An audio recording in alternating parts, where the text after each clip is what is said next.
at Radio Free America, and this is Uncle Sam with music and the truth until dawn.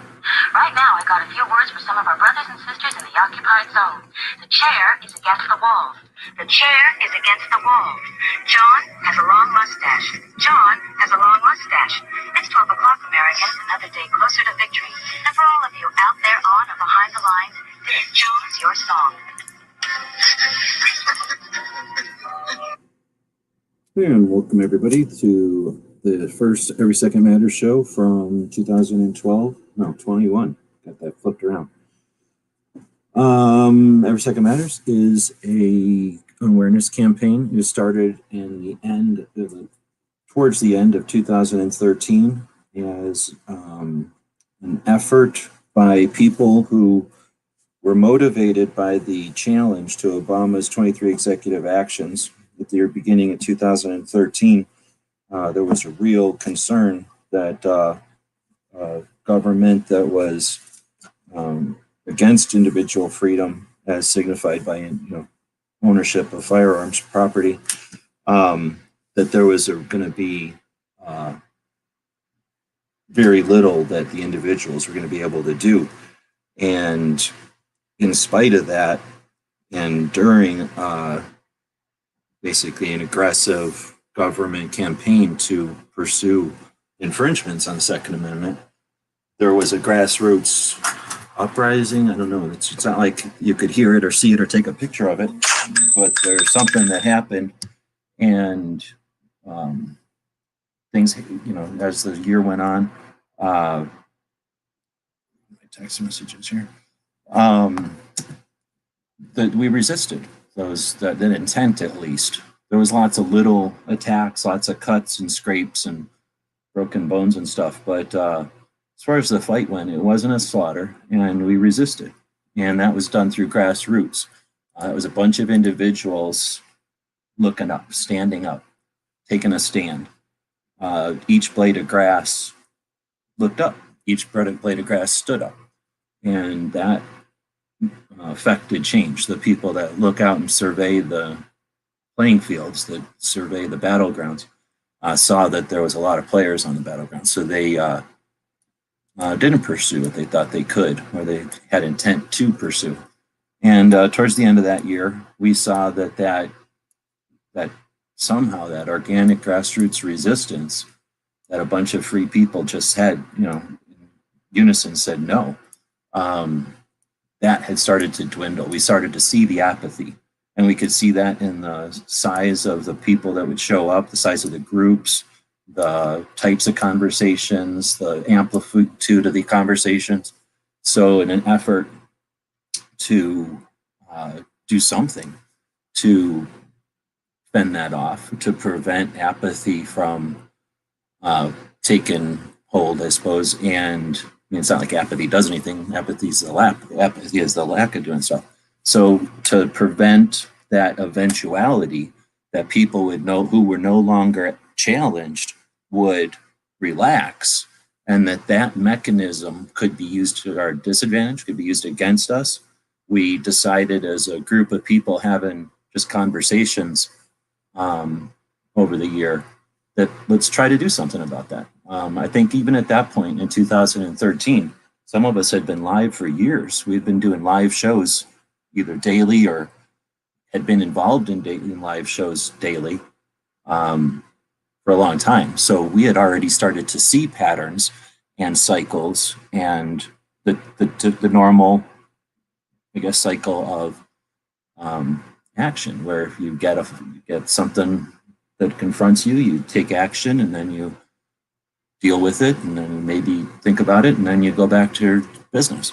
And that's just the natural order of things. So we knew that there needed to be something to give us a reason to remember, an incentive to train or to focus, and then that knowledge or that skill set to have in the future if we ever needed it again. So we wouldn't just lose what we had with that momentum. So that's what we came up with. I think it took 2 or 3 sessions of people just kind of BSing, and it was a collaborative thing. And we weren't a bunch of people who sat down to collaborate. We were just a bunch of people who started to collaborate or have a discussion that had some focus. And the result was let's do something. Let's figure out some way to prevent the apathy. So a couple of conversations, a couple hours worth of conversations. The result was, why don't we do something to indicate the Second Amendment's important to us? Let's do that in a way that doesn't or wouldn't be offensive or be considered offensive or anything like that in the weird environments that may exist out there, schools or office environments or something where active expression wouldn't be tolerated or seemed as harmless. So that's where eventually it came down to doing something and then potentially wearing something or showing something, and then the loose sort of campaign element to it was also established. So I think everyone, not too many of us were interested in starting a new organization, starting a new thing. In fact, it's kind of the opposite. There's so many organizations that are doing good work that it's tough to keep track of them all. It's been a yearly, for me, it's been a multi-year effort just to track them all and keep, get some information about each of them and learn where they all fit in the big scheme of things. So none of us wanted to add more to that confusion or more to that complication. So we created an organization based in sort of Pink Pistols, which is an organization that's been around since 2000. And that wasn't, until recently, that wasn't something that you joined. You just said you were a member and that made you a member. Whatever you did was towards a direction, but not with directions, not with a map or a list of things you needed to do. And that kind of open format worked out great for them. And we thought about, that's the kind of organization we want to have, is one that you don't need to join it. There's nothing to be a member of. Really, it's just something that people who felt like doing it could do. And that's what we call an awareness campaign. And that's why there's nothing really to it. As far as to explain it, it's kind of difficult to explain because it's really just the concept of doing something on the second. Now, I know that there's some people out there that have taken it to different angles. So some people carry around a open holster. Yes, some people carry openly. Some people wear the patch or the shirt or something and seek out opportunities to start conversations. Others put out the business cards. Some people have made business cards. They had business cards printed up, and people use those, set them out in places, gun shops, or maybe a place where they have a place where you can share business cards or something, and try to spread some word that way. It's just the idea to keep the Second Amendment in our consciousness and aware that it's just not something to be taken for granted. So people have explored how to work with it different ways. And one of the ways I've been trying to do it is occasionally have a live conversation, have something like what started the whole thing, invite a bunch of people to talk about our Second Amendment and create a place for that to happen, and then host the thing so that it exists. And that's what we're doing right now. So it is the second day of the first month of 2021. And this is the first Every Second Matters. And I got a whole bunch of links out there, but nobody joined us today. So it might be a short show. Second Amendment gets as much attention and as much effort as people want to throw at it. So whatever, we'll see if anybody shows up to have a conversation on a Saturday afternoon. They didn't get a lot of warning or a lot of notice other than, sometimes people do this, but people may be busy. It is the first of the year. And it's not like there's really too much going on with the Second Amendment this year. Got a couple people. Erstwhile was out here earlier, and Enrique's out there. Of course, we got a bunch of Bloombergs to throw some thumbs down because, of course, grassroots wouldn't be grassroots if there wasn't, the bad seeds or the grass poison out there, the dandelions. So appreciate a couple of thumbs up there, but nobody's really commenting. I guess we'll just play something else. I'm not going to sit here talking for no reason. We'll go over and look at the Every Second Matters website. Somewhere in the middle of 1 year, guy from Florida just conned me into putting a bunch of effort into the website. And it was interesting. It's always fun to build something. But unfortunately, it just created a bunch of stuff over there. And that confuses things probably for people that are easily confused. And boom, let's go to the first organizational show.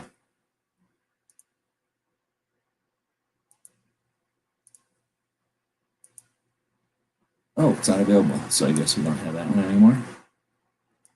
Go to the second one.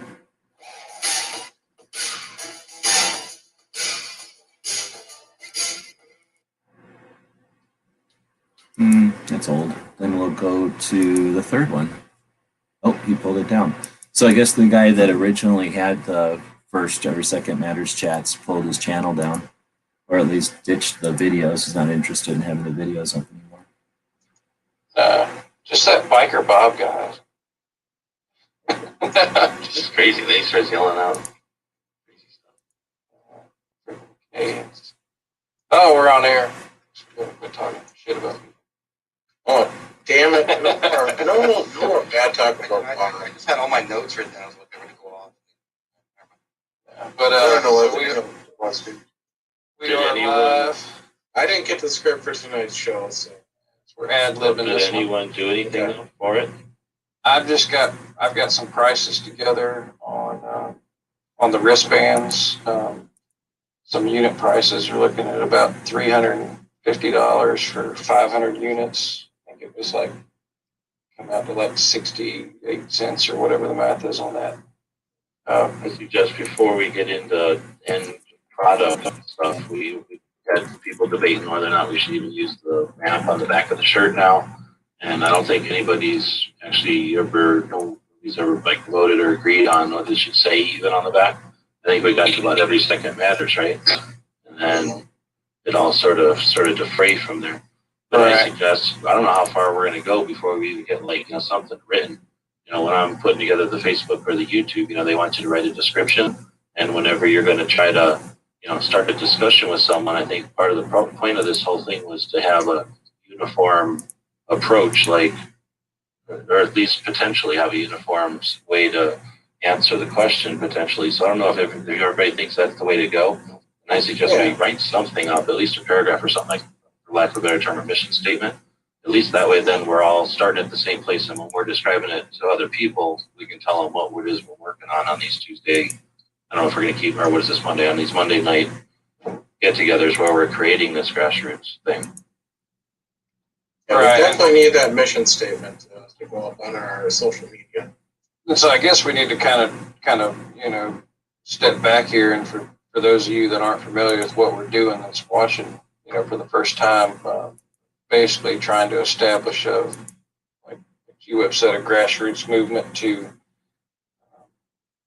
just make people aware of their rights, their Second Amendment rights, carry laws in their area, try to set up. I guess we're still going with trying to set up the second of every month where we do some type of organized, either empty holster carry or something. The T-shirt and armband is what we were talking about last time on Tuesdays. The second. Well, excuse me, the second. I already went last week. Yeah, the second of every month have these T-shirts that we're trying to design, and armbands, and everybody kind of wear those in unity, I guess, or correct Solidarity. Solidarity. Thank you. That's the word I was searching. Well, again, I think at least the way I was coming at it was the open holster was a way to create a conversation with people. And so this wasn't just another fad. I do like charity to talk about or to think about, but a way to instigate actual one-on-one conversation to broaden the amount of people that are aware of the Second Amendment, what rights we have, what rights they have, what rights their children might lose if we blindly just let legislation happen. Right. I agree. Show the way how it's going in other states that are losing their rights.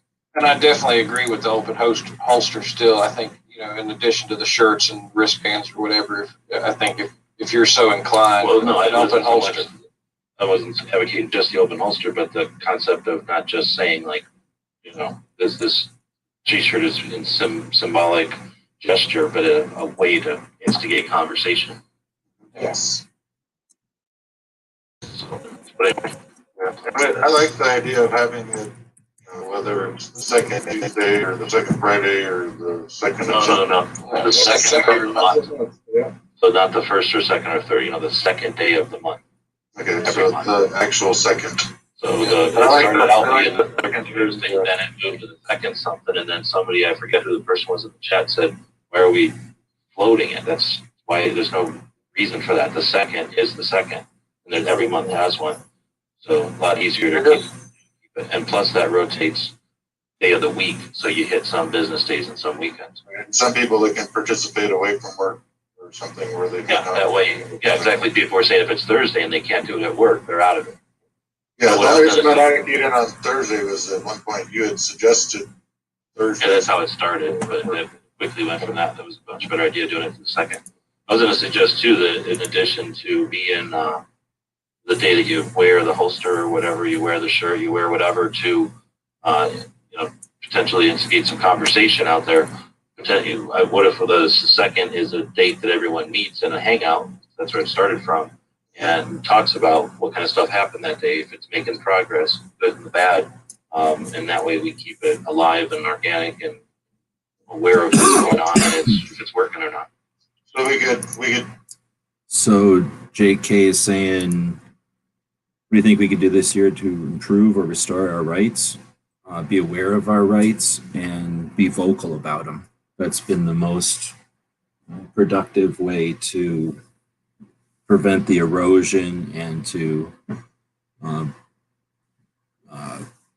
what's the word? I guess add support to the existing rights is to be aware of them. Of course, exercising them helps, but not everybody has to exercise a right in order to appreciate it and to respect it. But yeah, that's something we can definitely have a conversation about. I'm not here with answers. I'm here to provide a place for us to talk about questions like that. So if somebody jumps in today, we will address that question. Basically playing a video from October of 2013, which was something like the third effort to narrow in what Every Second Matters would eventually be. Now we're living that. To do hangouts to talk about how the last second is. How the date was. Yeah, and then I suggest we also rotate them because I don't want to own. So what I'm looking at here is a bunch of different people in the this. room. I don't think Yankee knows, but I don't think anybody wants to own this. I'd like it to just be 1, 2, 3, 4, 5, 6, 7. So there's one guy who started the whole thing with his chats, and years later now, 7 years later, he's taken down those chats and his interest has changed to 3D printers. So he's, I guess, no longer an advocate, seeing as he's pulled the Every Second Matters origin videos down and not replaced them or not created a second channel. So his interests have changed. We have another person who was law enforcement and dropped out of the live conversations years ago and has never returned. So we can only assume he's out of the game. We have a guy from Texas who was part of the whole original thing and had been doing live conversations. I'm not sure what his intentions were with his live shows, but when he didn't reach those goals, I guess, he stopped doing his live shows. And when he stopped doing his live shows, he stopped showing up to other people's live shows. So that person left the scene. Technically hasn't been heard of since. We have a person from Wisconsin who is an originator of all of this and had some tough times financially, sold of guns in order to pay for medical bills, dropped from the scene, dropped from live conversations, gone completely. We've got, who is this person? be rotating whoever wants, and then that. I think this is a guy who lived somewhere and then moved someplace else, had a couple of kids, comes in every once in a while, but effectively has left the conversation. And then me, and then a guy who was really active for a long time in the gun realm and then has moved on to a technical realm, and while being invited often hasn't showed up in years to these conversations. So of the original people, I guess I'm the only one left who's here. one person is still on YouTube, and they're probably bigger than me on YouTube now. And like I say, I'm doing something else completely, and is no longer reaches out to this realm unless, I mean, they're receptive. If I push out to them, they'll accept my responses, but they won't put any effort in. So yeah, every second matters. Maybe the end of it. Who knows? I mean, I'm trying to prove nothing here. I'm just living this world with everybody else. So what we're listening to is from 2013, the third conversation. I can't remember anymore. This is too long ago, and I pretty much do these things every night. Who all was in the first two? But the guy who started the first two, who created the room for the first two, he's gone. So anyhow, we're listening to the people who had lots of good intention and didn't know what they were creating when they were creating it in these conversations. And yeah, now we're 7 years later. Where were they held? They were held online, just like every other hangout has ever been, virtual. The web page is good at directing one to a state lobby group, and that is good, but the interaction on the site is almost nil. Perhaps rethink their direction. Dude, I stopped. That site hasn't been live since 2014. So, no, not that long ago. Since 2018 or something. I just haven't pulled it down because there's quite a few hours worth of effort there, but there's no interaction on the site because it's turned off. You can't join the site. Well, nobody new can join the site. But you're right, the site is a waste of time. Maybe this whole thing's a waste of time. What the hell? It was just an effort. Not everything lasts forever, but whatever. I only sent the link out 20 minutes ago. We'll see if anybody joins in. I'll go ahead and play the deal again here.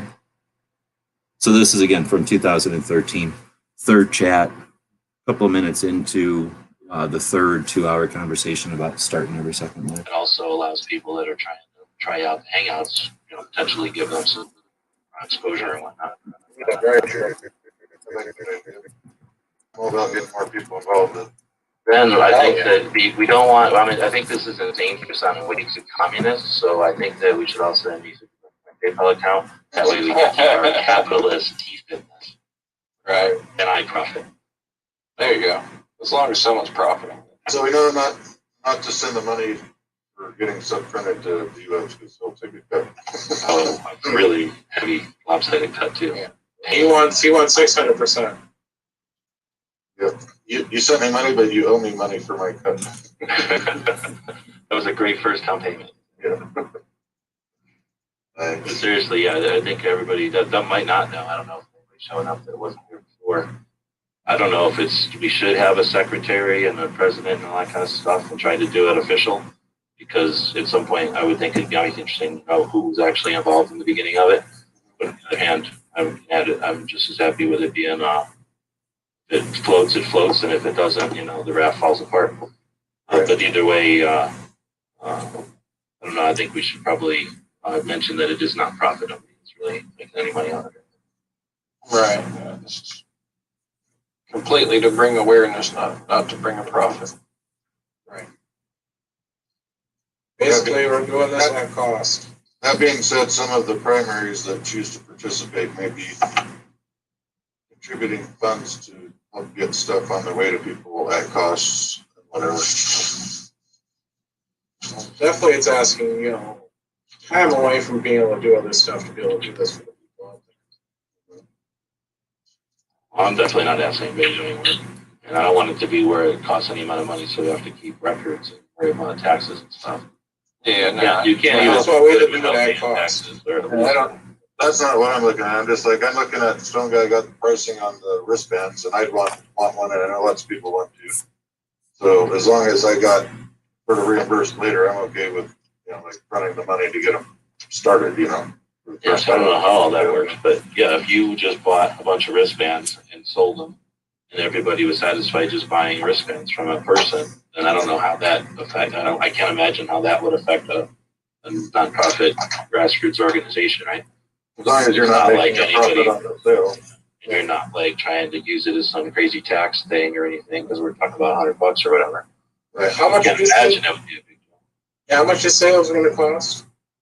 Around They're about- 350 for Yeah, exactly. So Well, how much I couldn't hear it? three, like So making it easier if I talk like that. 350 for 500 units, so they're like 60 something cents a piece. I think is what I figured out. Weeds and koozies. Oh Jesus Alright, Christ! that's not bad at all. Well, then you have That's not to bad, shipping and The bigger thing on that is gonna be the time of shipping them to individuals. I mean, because even if we, if they're 65 cents to buy, and let's say we charge $1.50 for them just to cover the shipping, I think that would be pretty close on the shipping. So Right. we still gotta fill out the mailing address thing for 500 wristbands. yeah. Yeah, and I did confirm that they can be mailed in a standard, Envelope, letter envelope. Just a regular letter envelope. standard postage. Yeah, a single bracelet of FYI, I would have never do that. This was 2013 and we were all stupid, but you cram something like one of them bracelets like Walk the Talk America into a regular envelope, I'll bet you it gets squirted out of there by the machines that roll it through there, like a thing of toothpaste. So I would put it in at least like a plastic envelope. The size I use is 6x9, I think.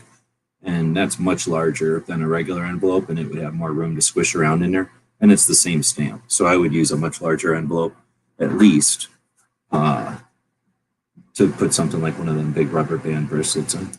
more than one may require additional And postage. it may be, not to overstep things, but it may be, that it's better to do units of 10. Because you have one and you want your friends to have them or something like that, it might be easier than, instead of doing it 500 times, you'd only have to do it 50 times. For anybody that's watching and just getting the black screen on the chat, Well, grassroots appears to suck then. Let's step the cause, make a community request to get professional talent, get sponsors, sell out somewhat, but the strict guidelines, maybe we get others. Yeah, I'm not sure what you mean. If you're talking about every second matters, I don't know. But if you want to start something else and try to get a thing going, I guess that's a thing. You're welcome to jump in if you got time to jump in. But when you're saying that, it's like a alternative to grassroots, I think whatever the alternative to grassroots is, technically, you typically would require something like a call to action or a position statement or something, right? Every second matters is about like, hey, do something on the second day of the month. Nothing specific and nothing obligatory, right? So what are you going to ask the professional talent to say? Like get sponsors to pay for, but then do what? Well, number one, we can't change every second matters. It is what it is. It's on a course it's on. You're not going to turn it into an airplane. It's a thing that we folded up and put in the water to see how long it would go. You can't say, oh, okay, now let's make an airplane and stick every second matters on it and keep going. I mean, we did that with the website, really, and that was a massive failure. Plus, it's every second matters. So you can do it with whatever you want. Like, there's nothing stopping you from having a more professional, sponsored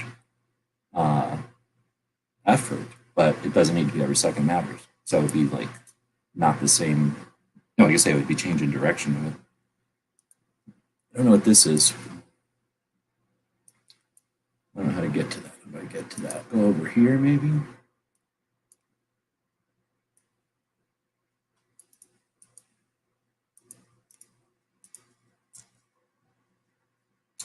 The Pareto principle states that for many outcomes, roughly 80% of the consequences come from 20% of the causes. Well, I've heard of this before. I've heard of it like this. Then other names for this are the 80-20 rule, the law of the vital few, principles of factor sparsity. Is that what it says? No. Principle of factor sparsity. Neat. So I've heard of the 80-20, and I've seen it applied lots of different ways. So you're saying grassroots is, you're saying it's the principle, only if you do most of the work. I guess that's one way of saying it. But like you say, you can flip the 80-20 the other way, and 20% will alert the other 80 And then when 80 want something, 20 react. I mean, there's lots of ways to flip it, but you're right. There's always a number of people that are doing stuff and a number of people that are encouraging or enabling or down with it or whatever.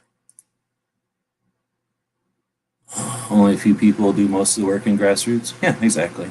And because only a few people do it, it's like shooting a shotgun at a bunch of flies. Like you're shooting a bunch of random points at a bunch of other random points. It's not as easy as when you throw a net or when you throw a sheet, right? You can catch more when you throw more, but we're only shooting out buckshot.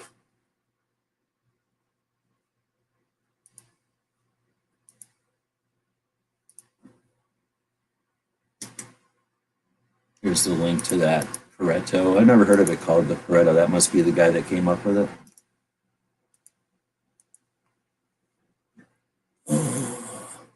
Management consultant Joseph M. something developed the concept of context or quality control and improvement, naming it after Italian economist Vilfredo.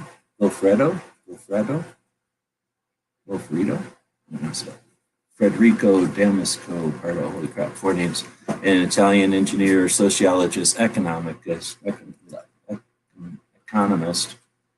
political scientist, and philosopher. He made several important contributions to economics, particularly in the study of income distribution and the analysis of individuals' choices. Interesting. Use the logo or as a stamp of approval for promoting sponsors that really advocate 2A. Yeah, that would be interesting, except that would suggest that the logo, I mean, it's an interesting topic, but that would suggest that the logo has some sort of authenticity or, what's the word? Like some way to offer that approval, approval. Like you can say that you're down with it, I guess. But I don't know. That just turns clicky then, right? I guess some people are going to not pay attention to that because it's clicky or something. Like some people have come along, Every Second Matters is 7 years old. People have come up and been like, Every Second Matter should be like this. And then when it isn't, they like walk away and go, Every Second Matter sucks, right? Some people have come up and be like, Every Second Matter squished my dog, and they hate Every Second Matter. So we've seen all kinds of stuff, plus whoever tells you why they hate something. So we like it, but there's a whole bunch of people that hate Every Second Matters. And you can tell by looking at how many thumbs down the video got before it even went live. So, you know what I'm saying? Like, this is a thing that a bunch of people have been on, but that doesn't mean nothing to somebody who hates it. If somebody hates it and they hate it because of XYZ, then you can say it's all about circle, square, squiggly line, and they're going to go, nope, it's ABC, and that's why they hate it. So the seal of approval only works if it's got like wide recognition, and I don't think we got that. And it only works if there's like some sort of authenticity or validity or something to it, and I don't think we got that. We're just a freaking logo. But I hear what you're saying. Having something like a 3-letter organization stamp of approval, I think you'd still run into issues. We're not a bunch of people who all have the same mindset. So there's people that hate GOA. There's people that hate Second Amendment Foundation. So you would think, well, and then of course NRA. We all know there's people, well, we know that there's people that hate NRA, right? So if you put NRA stamp on something, that you might as well put a big piece of poop on it for some people. And that's going to be the same way with GOA or Second Amendment Foundation. That's just because we don't live in a uniform, everybody loves peanut butter. I mean, shit, I know a snowman that would die if you put peanut butter on him. Literally. Don't put peanut butter on Smeggy. Like, we're all different. I shouldn't eat peanut butter all the time. Well, no, hold on. I eat peanut butter all the time.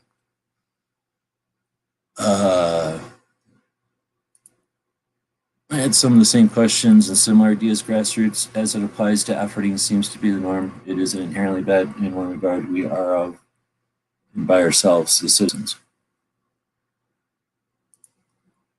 Offer a fee to the state lobby pro 2A groups to provide funding to use the logo. Does it bring more funds? We don't. What do we need funds for? There's no funds needed.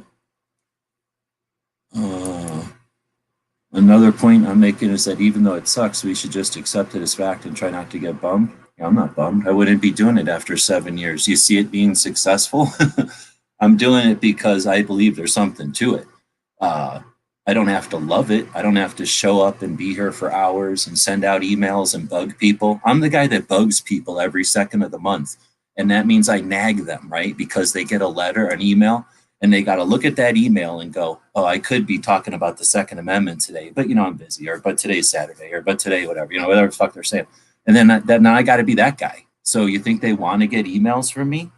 So I'm only here bitching, but I'm allowed to bitch because I'm real. And I ain't sitting here putting on some show that this is all fake and like super easy to do and it's awesome. But so what? I'm allowed to bitch. I'm still doing it after 7 years because it's valid. And some years this is awesome. And in 5 minutes, it might be awesome. I have links out to people you can't even imagine. People that are the heavy hitters, right? Literally the heaviest hitters.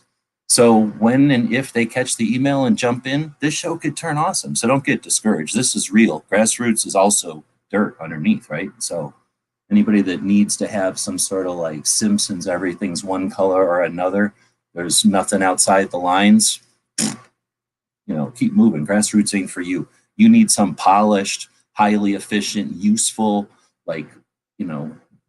working model of something. That's what comes out of grassroots, I think. So I hear what you're saying, but don't think that anybody's bummed. I'm certainly not bummed. The people that are bummed left. You know what I'm saying? They left years ago. Foundation is governments? I don't know. Oh, we are the foundation of the governments. Maybe. There's Kingpin. He's a bowling pin and wears around a crown. Thinks he's better than everybody. Shoots them if they have problems with him. Relying on a big parent company or organizer is antithetical to some. I really get that. Politics and their influence are pretty unwelcome, regardless. There's kitties out there. There are so many ideas to explore and foster. True. Best thing about Every Second Matters is that it's our thing, 100%. Grassroots as you can get. It's pretty good. I'll just leave that. Can I pin that? How do you pin this shit these days? I see all these other people pinning everything. I never get to pin nothing. Let's go over here. Flip accounts. Let's go over here. Pin. I figured it out. Let's see. Got a new sub 36 minutes ago. Lots loaded. Locked and Loaded Latinos. One of the best, literally the best 2A chat each week. One of the best chats you can watch each week. And then I'll flip it back over. Each week. All right. So, dude, I'm sitting here doing taxes. I am financially crippled. Don't even talk to me about funding. I do not want any funding for nothing. No funding. No, I'm never going to even talk about it. We're here to talk about the Second Amendment. Anyway, funding would provide the ability to get it. You know what funding creates? Necessity for a shit ton of infrastructure. And it's just me sitting here, man. Me. I'm financially feeble. No way am I doing anything more with funding. Would be the available blah, blah, blah, professional team, content, action plans. Fuck action plans and fuck presence. I mean, I hear you, but go someplace else with that shit. This is grassroots, man. I can do what I can do. I am pressed thin. There ain't nothing to relieve me. That's a burden, dude. All of that is burden. I don't even want to be around a place that has that much infrastructure, let alone have to create it and then be aware of it, let alone have any responsibility for it. No. We're trying to do grassroots here. Everybody does their thing and we come together and talk about what we did. That's it.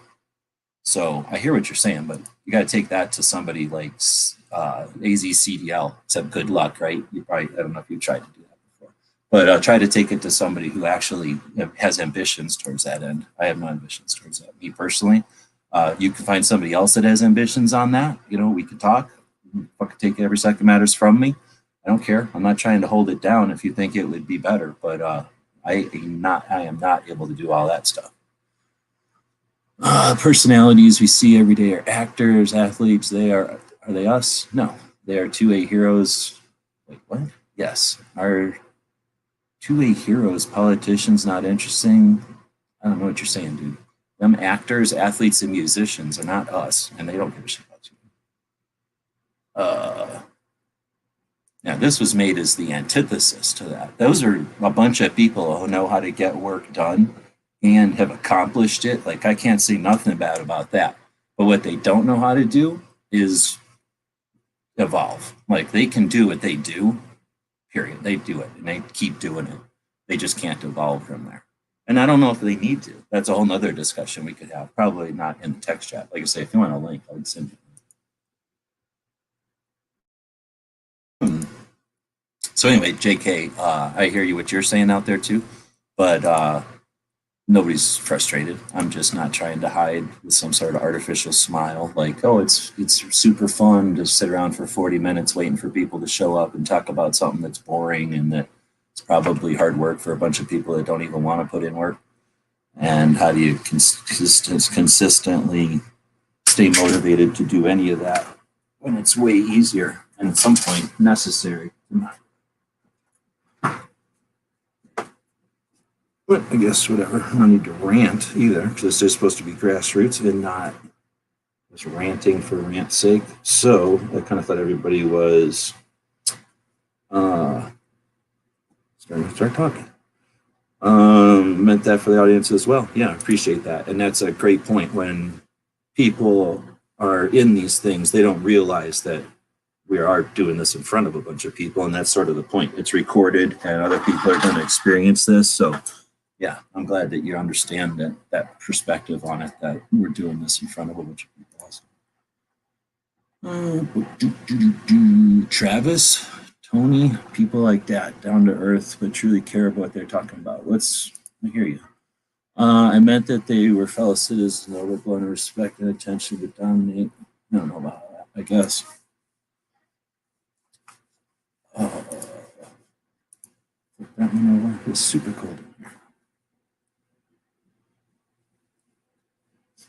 Well, we're about 42 minutes in. I dropped the other video, so I'm going to go pick it up again, I guess. Like I said, I thought everybody was going to start chatting in here, so we'll go back to 2013.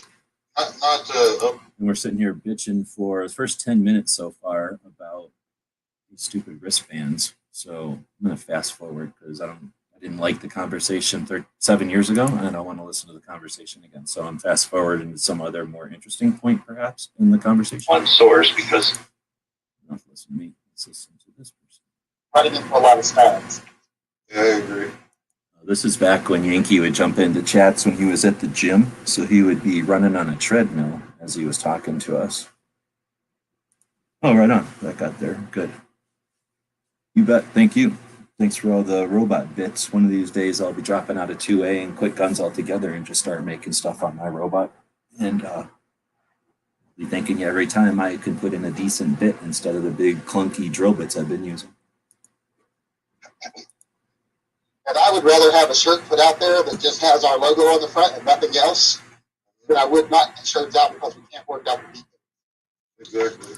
All right. Well, another question brought up by Ralph there was, are these shirts gonna be purchased and warehoused for? Oh man, Yankee was adamant about it being a black and white shirt too. It freaked the shit out of Yankee when we went to some other color besides black and white the first time. I'm Quark in G23, but you got to deal with it. It's the every second matters thing. How can we work with the millions of new gun owners? I don't think you can. Don't be unrealistic. So how can you get the word out to some of them? That's a question that's possible. How can you do things in front of them? That's a better question because we're on YouTube, right? It's definitely possible to do stuff in front of them. How can you get them to be aware that they came into the scene with a bunch of other people? That's another question. Do they know that they're new? And do they know that they're coming in with a whole slew of other people? That's another question. And then I'm going to insist on having this since I'm the one in here. Are there even new gun owners? How do we get information since NSSF only tells us about 4473s? The government only tells us about 4473s. A 4473 is a piece of paper you have to fill out because of a 1968 federal law. That 4473 can have multiple guns on it, a 4473 is required no matter if you have a CCW permit or anything, as long as you go through an FFL per the requirements of the FFL, which is also from 1968, right? So every time we're filling out a 4473, it's just a mechanism. It's a consequence of a whole bunch of shit in 1968. It's a bunch of pieces of paper that the gun shops get a couple of times a year in a big stack. The government wastes printing so that these pieces of paper can sit at a gun shop. And every time we go in there to do a transfer, we got to fill out a 4473. And that's the key word. Every time we got to go in there to do a transfer, we fill out a 4473. Well, we've got how many states with universal background checks? Anybody want to do some homework? I have not looked that up because it would frustrate me. How many states have universal background checks now? It's more than 2. So there's quite a few states that have universal background checks. So every single person in that state that did a transfer between each other had to fill out a 4473. So that means every human who had 2 or more siblings, or siblings or offspring, means when they wanted to give a firearm to each of their offspring, they filled out 2 4473s. No guns were sold. There's no new gun owners. One person gave a gun to somebody who isn't their spouse. So they had to fill out a 4473 because of new federal laws that hinge on 1968 federal laws. So until you can show me that gun sales from manufacturers to new gun owners exist, which you can't because we don't track that, you can't prove to me that there's new gun owners. The only way we're going to know there's new gun owners without having some draconian bullshit is to find out from them. So going back to the original questions, how do we find out, how do we address to those new gun owners that they're new and don't just mansplain to them, hey, you're a new gun owner, but instead, as a new gun owner, what are you going to do? I don't know, something like that. But, those are great questions. If somebody actually jumped in here, we would talk about that. That's 2 of them you brought up. Got to hear the show where Every Second Matters started. Really great to hear the thought process. Yeah, unfortunately, the dude that hosted both of the first 2 shows is no longer into guns anymore. I don't think he's an activist based on the fact that he took down those 2 shows and didn't put them anywhere first. So his channel still exists. He just removed those things. So, even the most adamant, even me, in 5 or 6 hours, I'm going to be anti-gun and I'm going to start deleting everything. I've already done it. I deleted gun channels because I don't give a shit about 2A. So you can't depend on nothing, man. I hear you, but 2 of those shows are gone. So you're listening to that in your memory. I'm listening to number 3, which is still up because the guy that posted it in 2013 hasn't deleted it or his account. And YouTube hasn't deleted it, but nothing's sacred. This is all just temporary. So we can act and create tomorrow, or we can sit around thinking about what happened before. You have robot bits? Yeah, I got a bunch of robot bits off of Erstwhile. Help me out. He does babysit robots for a living. Let's see. I take his old used out. His old bits are new to me. Does that make sense? I don't start till 3 or 6. All right, on. So anybody that wants to have an actual chat that you have a link to, you can be part of. He's not a coward because he offers people a link to join his chat. Is G23 talks live every Saturday about guns, whatever you want to talk about. Really, I imagine. Kingpin ZOG, yeah, I hear that. Don't worry about working with millions. Just try to work with 1 at a time. I don't know. It's super slow, man. How about 10 at a time? How about 100 at a time? How about you build a YouTube channel on your off days and you get to where you're talking to maybe hundreds or even thousands at a time. And then when necessary, you make a video about important things. And then you go back to having fun because then you're talking to shit. You could be talking to several thousands at a time. You don't have to do nothing. You could just do whatever you want. I think it's around 10 states now that have universal background checks. Blech, sucks. 13 states have universal background checks. Thank you. So that sucks nuts. Well, actually, some people probably like to suck on nuts. So that sucks, but no, shit, what do you suck on? It sucks. It sucks nuts like the metal nuts that nobody wants to suck on, the bolts. Store owners say that a lot of new people are buying a gun, first-time owners. I'm sick of that. Gun owners will also say anything, or gun store owners will say anything. I'm so sick of that. I hear you. And that's all we got to go off of. I'm just so sick of hearing it because I'm many, many years into it. They all buy 9mm. They don't buy 9mm. They do buy aluminum. They won't buy aluminum. They won't buy plastic. Gun shop owners are like listening to ladies at the hairdresser. Like every stepson is the worst person ever, and every stepdaughter's a whore. Like, nah, I don't agree to store owners. All they care about is selling you more. Like all the people that scorn the industry and blah, blah, blah. There's certain gun shop owners that are awesome, and they're always going to be awesome to your face, just like a bar owner, right? But bar owners need you to keep drinking, right? They don't want you to go home and not be drunk. Like they don't live off of drunks, right? But they need them. And I'm not saying anything bad. I'm just being real. The gun shop owners are going to say a lot of things, and there's too many of them. I like a lot of them. I'm a big advocate for gun shops, and I like them. But I'll be real. And there's some gun shop owners that say whatever. They're just weird. And you can't be held against them either, because they're store owners, for crying out loud. They got to live permanently in a location, so they have to say things in order to exist, right? So I hear you. I'm also just frustrated because it's super cold in here and I don't like talking this long. I don't know what that even says. Useful to the ratio. One bad Marine is into the robots. He joined the dark side. Yeah, wish he wouldn't have thrown the gun shit away. But I wouldn't lobby for another check. Gizzards out there. Also real on Sundays. So that means tomorrow morning, if you want to have a conversation that you can actually join, you don't have to be elite to get a link to, then you could join Gizzards chat. Anybody can join that one. The elites and the regular people. Let's quit 2A. No second matters shall be infringed. That sounds good. It's way easier. I mean, you probably get Bloomberg money for it. I could just scribble out the every part and put in a no there. And then put a circle. Wait, no, I'll just put a circle of red line around the every second matters part. And then it's just a second patch everybody can buy. I'm going to get Alyssa Milano on board with this. She makes some good cookies. She'll make some good anti-gun propaganda. All right, well, now it's gone down that hole. So thanks, Kingpin, for that. That's why he wears a crown on there. So we're going to go back to listening to Stone Guy, I guess. Us to distribute, or are these going to be something where the person orders a shirt from a designated area? I would say, hey, go to Cat Press or go to spreadshirt.com or wherever we do it at. Go there, order it at cost, it'll be sent to you. Then When you start trying to predict how many smalls you're going to need, how many 6Xs you're going to need, you just run into a lot of wasted money. yeah.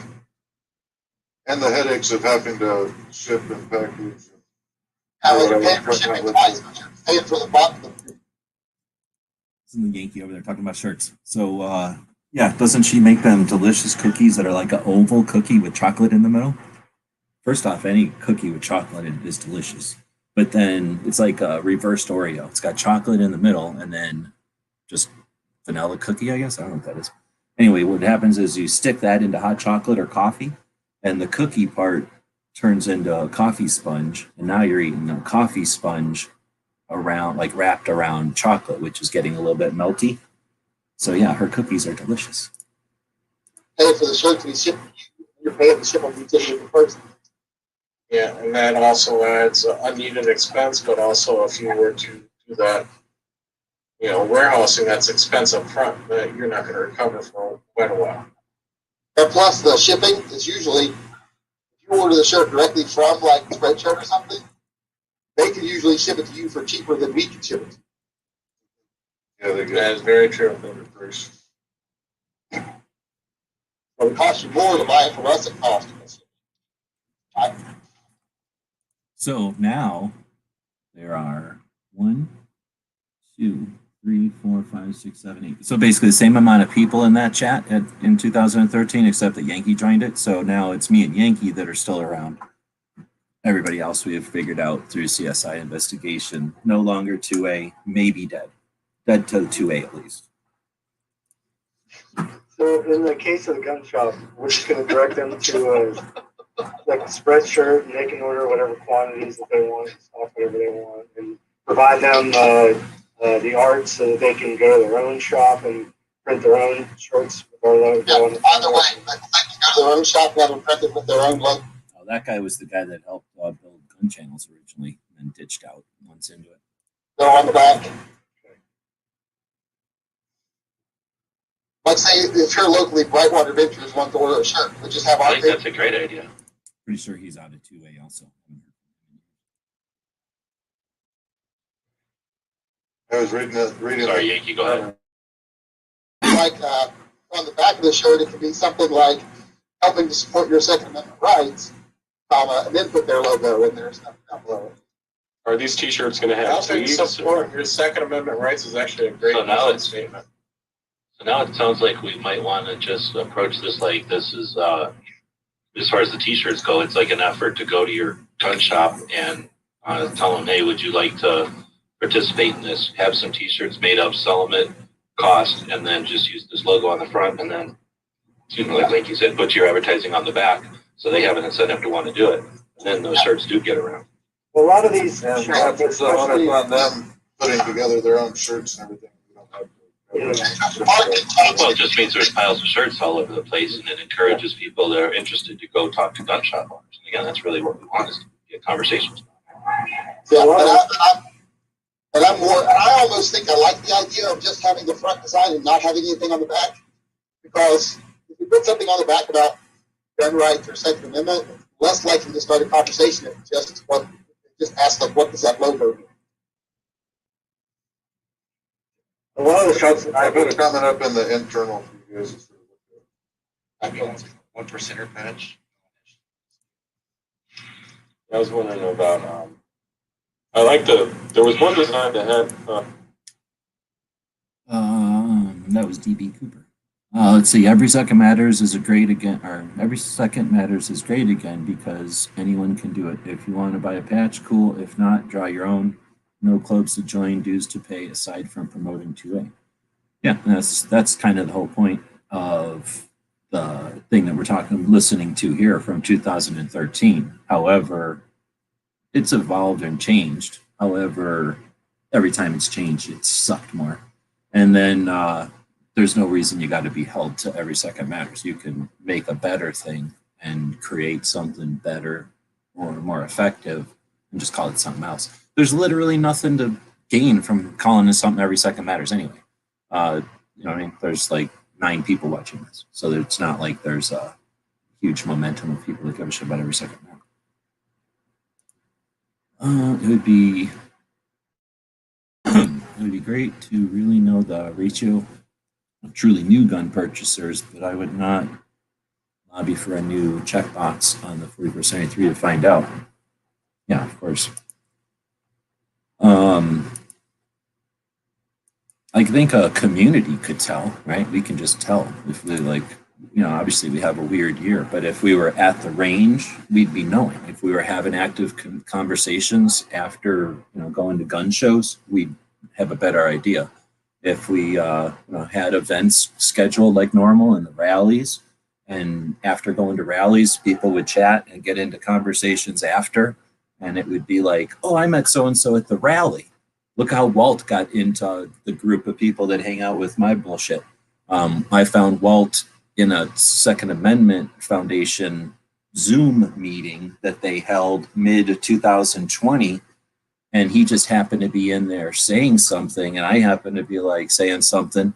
Otherwise, if one of us would have not been paying attention to the text chat, we wouldn't have seen the other's interaction or whatever. And then whatever happened, I think he said something, and I'm like, I think I was saying something to the effect of, why do you do this thing in basically the dungeon off air? It's ridiculous.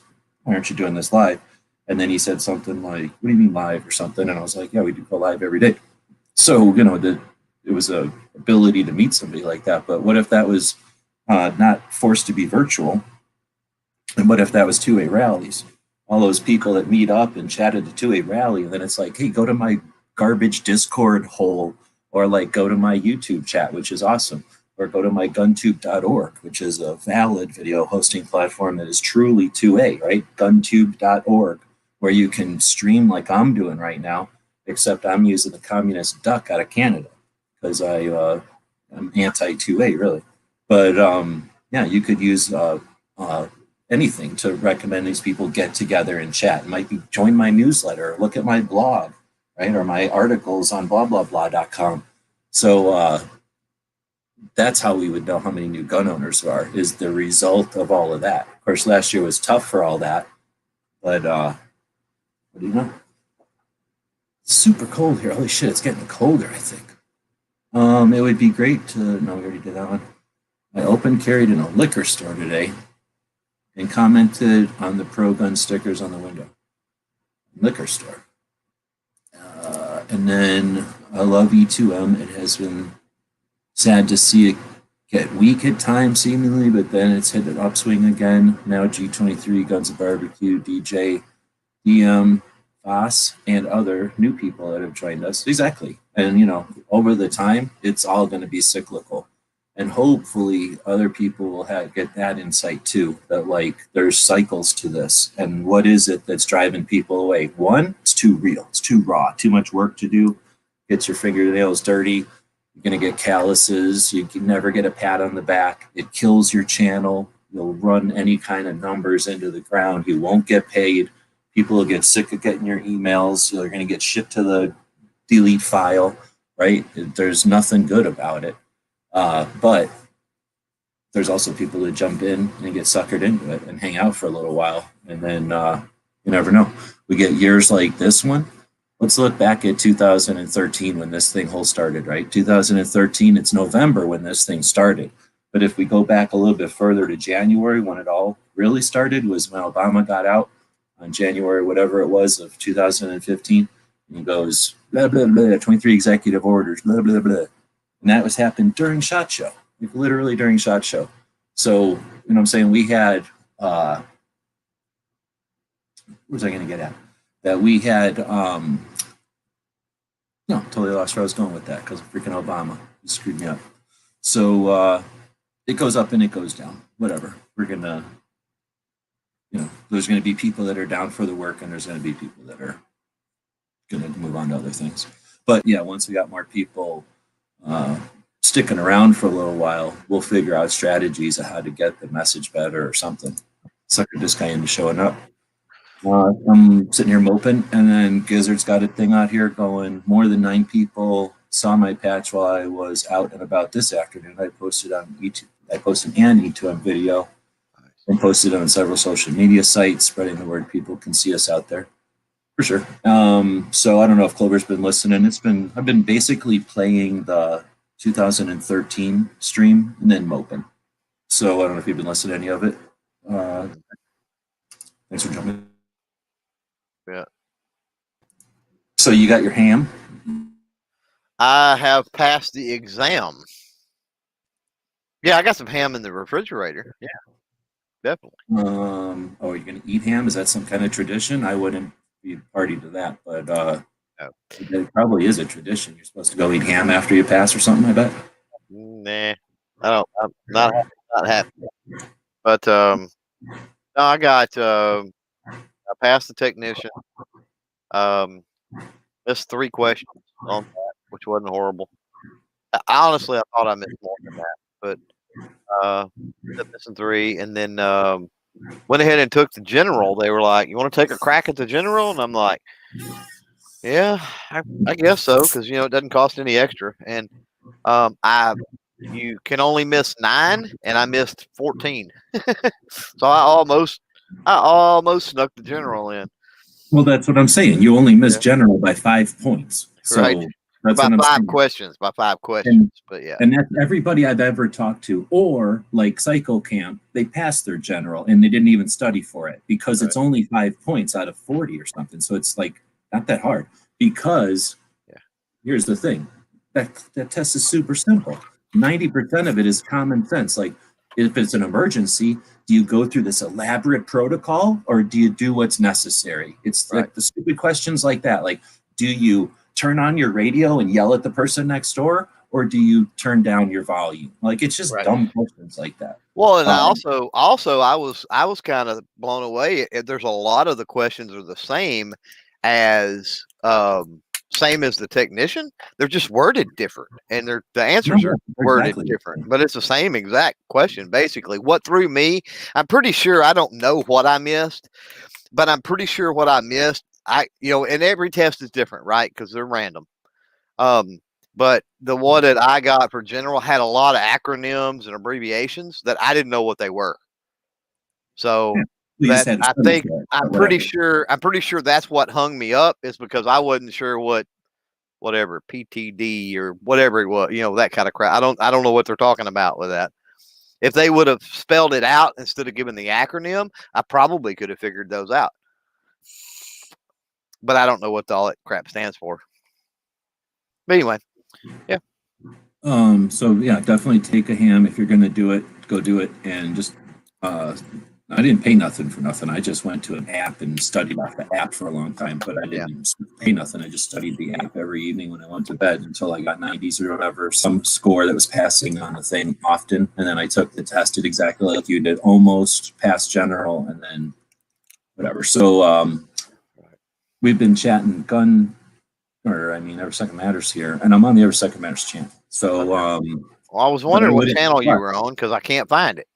But I would encourage you to post something about your ham right away while it's still fresh in your memory, because you're going to be like me. Imagine all my advice to you, one in and one out to the other, right? So put out a video, because you can actually do some good with that. Like, put out a video that's from the point of view of somebody who just passed, for the person that's deciding whether or not, because I can't do it. It was 10 years ago for me.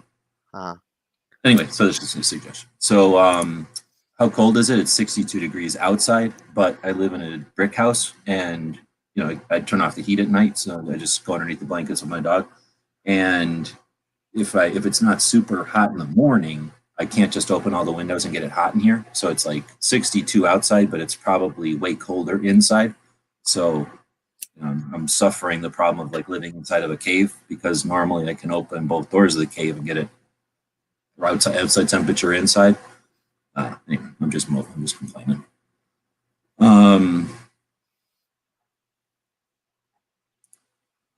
So I wonder if GunTube, I was suggesting, that if some Enrique Sonaro was suggesting that was putting in a topic. I don't know if he was suggesting anything.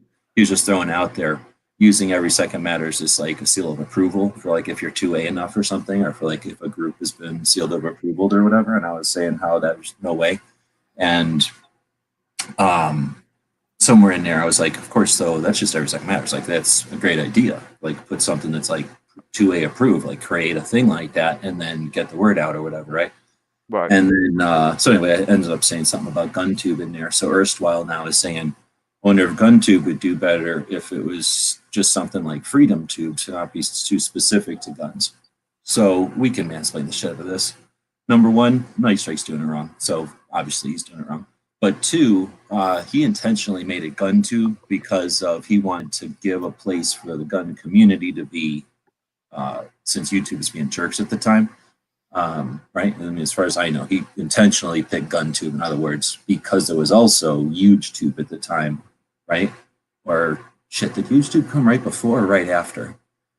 But he either saw or assumed that an open one like that, like just freedom, would attract so much just political, non-gun related stuff that it would either dwarf or just hide, just muffle the gun stuff. He wanted it to be gun specific.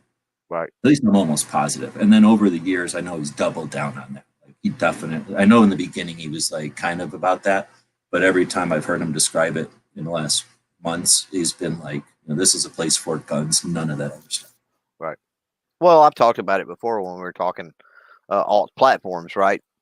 And the problem you've got with alt platforms is they come up and they go, oh, YouTube is fascist or whatever, and come over to our platform. It's freedom of speech.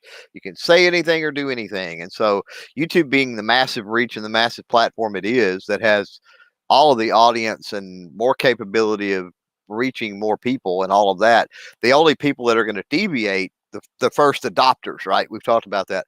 For most of your alt platforms are going to be the weird that for whatever reason can't navigate and survive within the policies of mainstream platforms like YouTube. And so what you end up with say a YouTube or a Brighteon, and I can say that because I'm on both of them, is you end up with a really weird environment where you hit the homepage and there's a lot of, to me, it's weirdness. To other people, it may not be. But I tend to think that to the average person out there, and particularly the average user that are using these mainstream platforms, those places look super weird. So by allowing anything and everything as far as the genre or the niche of content, yeah, it just gets weird. It's way weirder than if it's just specific for firearm related stuff.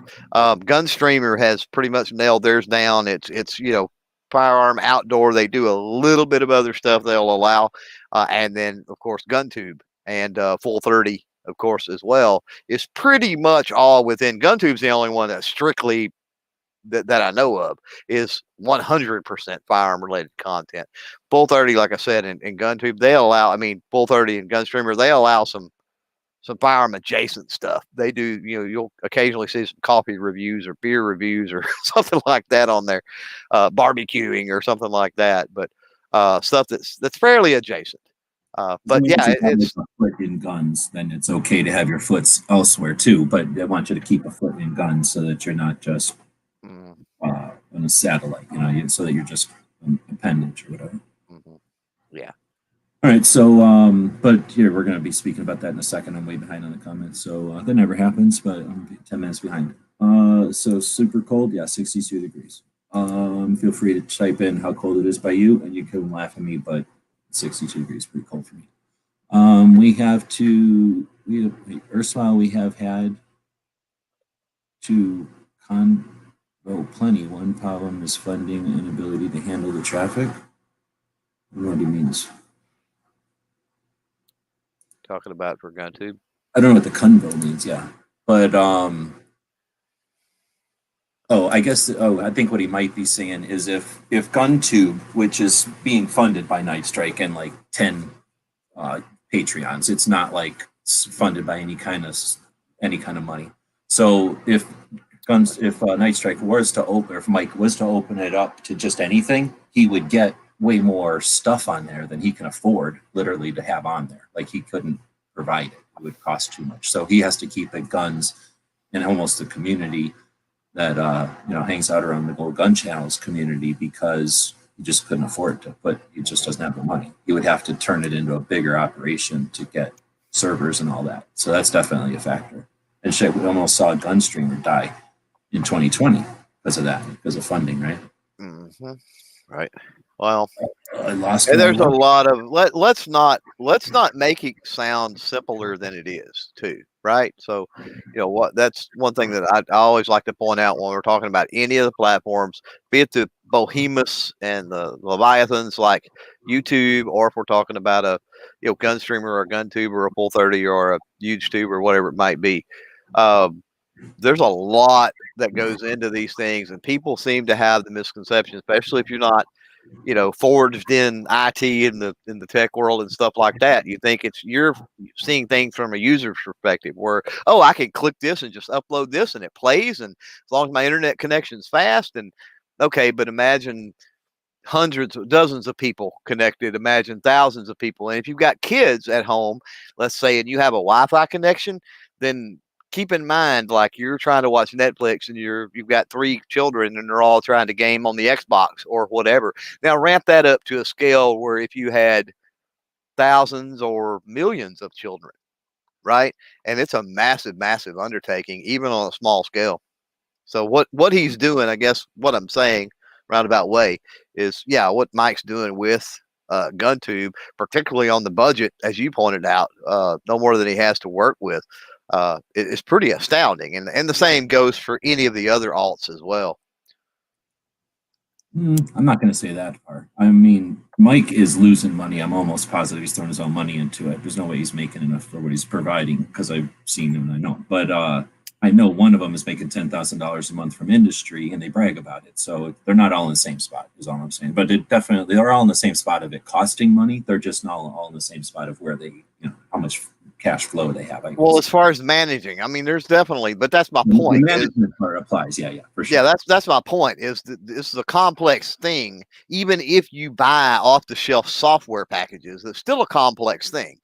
And if you're not careful with your management and a lot of other things, then yeah, you're right. I mean, you can You Oh, could yeah. you Just could 'cause you hemorrhage buy a you could Ferrari- hemorrhage you could hemorrhage money for mismanagement issues really easily because there's so many moving parts.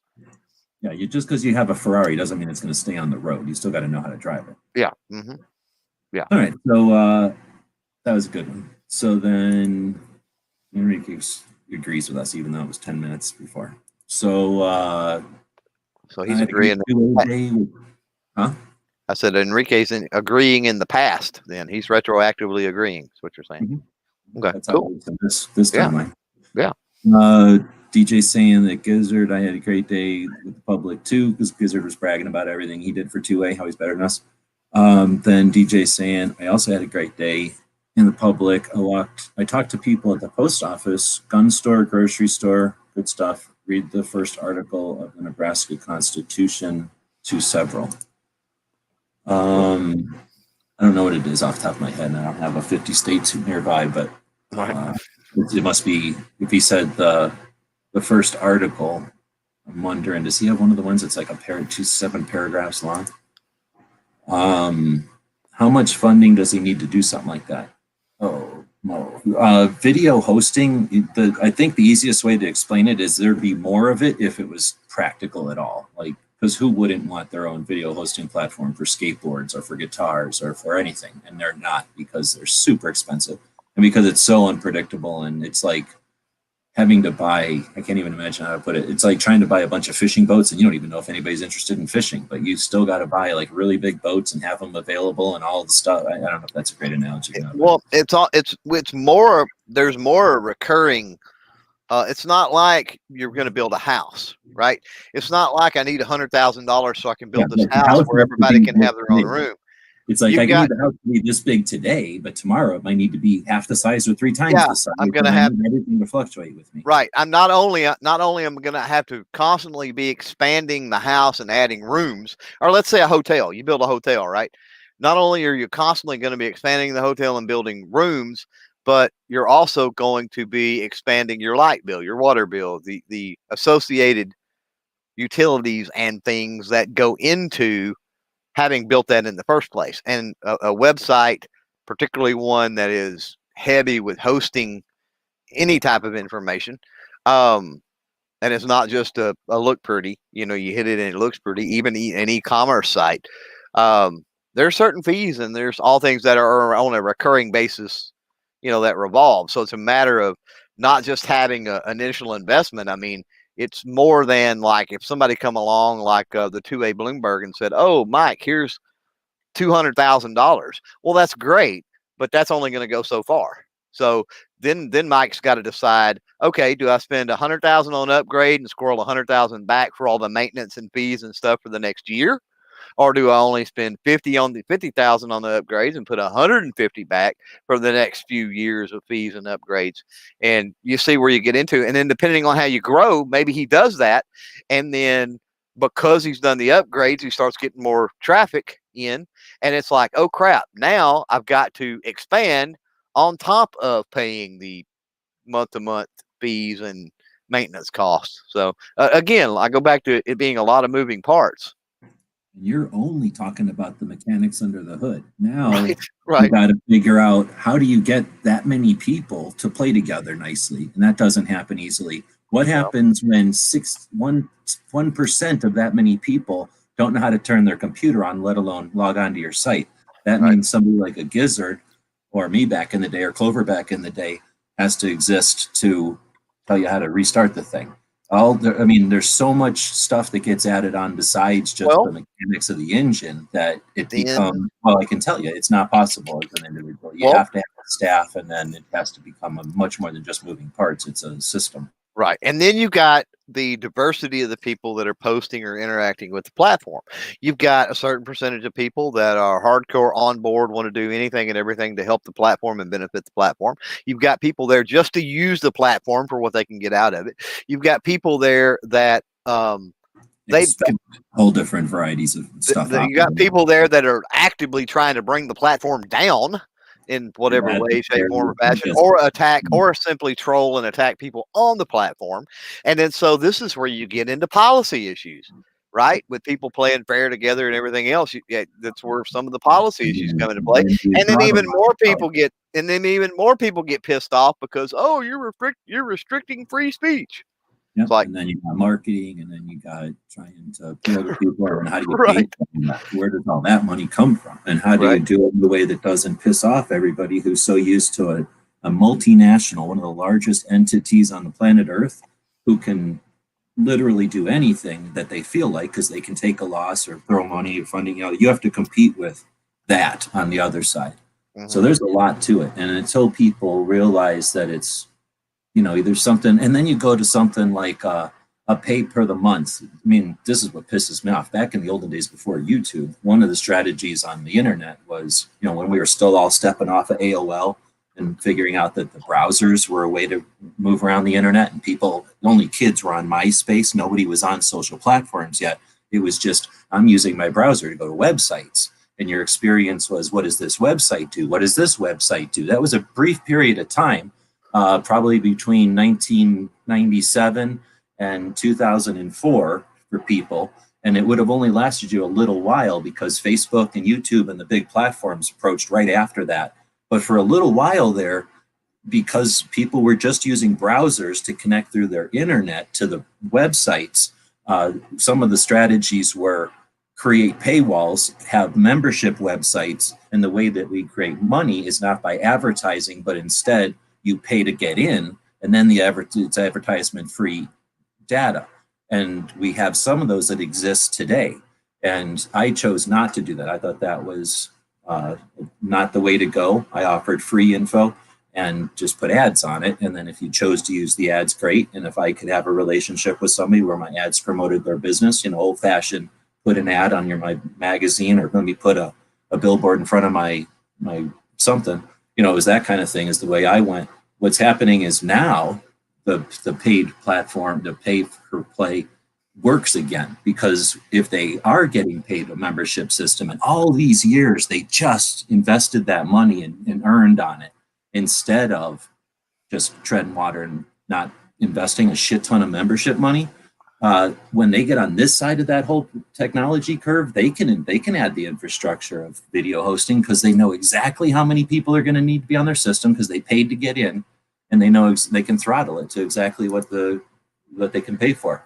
So it sucks that some of the earliest mooches on the internet are going to be able to capitalize this. As far as I know, they haven't, but it's certainly going to be an option for them. I don't know if we needed to talk about all that, but I did anyway. But yeah, there's certainly everything's working against you. Lots of mechanisms, lots of ins and outs. And I can tell you, trying to get people to be chill with each other is impossible. And I've given up on it. Like, there's no reason to. Some people are unethical and wrong. And there's just no need. There's no moral or ethical way to not acknowledge the fact that they're evil. I mean, you don't go up to evil and go, oh no, this guy's fine. Because that's helping evil, right? And so we can't just create a platform and let everybody be, because then evil takes over. It's just the way it is. You have to put a line between the black and the white on the yin yang. At some point, yeah. Super difficult, real easy to conceptualize, not possible. At least took me 7 years to figure out it's not possible to do it with whatever resources we got that aren't Google size. And Google, are they doing it right? They're just doing it right. Well, yeah, they're doing it comma, right? Not doing it right. I don't know what happened to Santos. What did he do? He was intimidated by all the heavy 2A big hitters on the panel here, I think. Yeah. It's got to be what it is. But no, I don't think YouTube's doing it right. I think they're doing probably the best job that they can. But and they're able to do it, and they're doing it, I guess is what I'm saying. You look at the amount of creators and viewers alike that complain about this, that, or the other with YouTube, and that will, so right is a perspective, and then talk with people actually inside YouTube that want to do X, Y, and Z and do extra things, and for whatever reason they can't figure out how to make that happen, or it's too involved or whatever.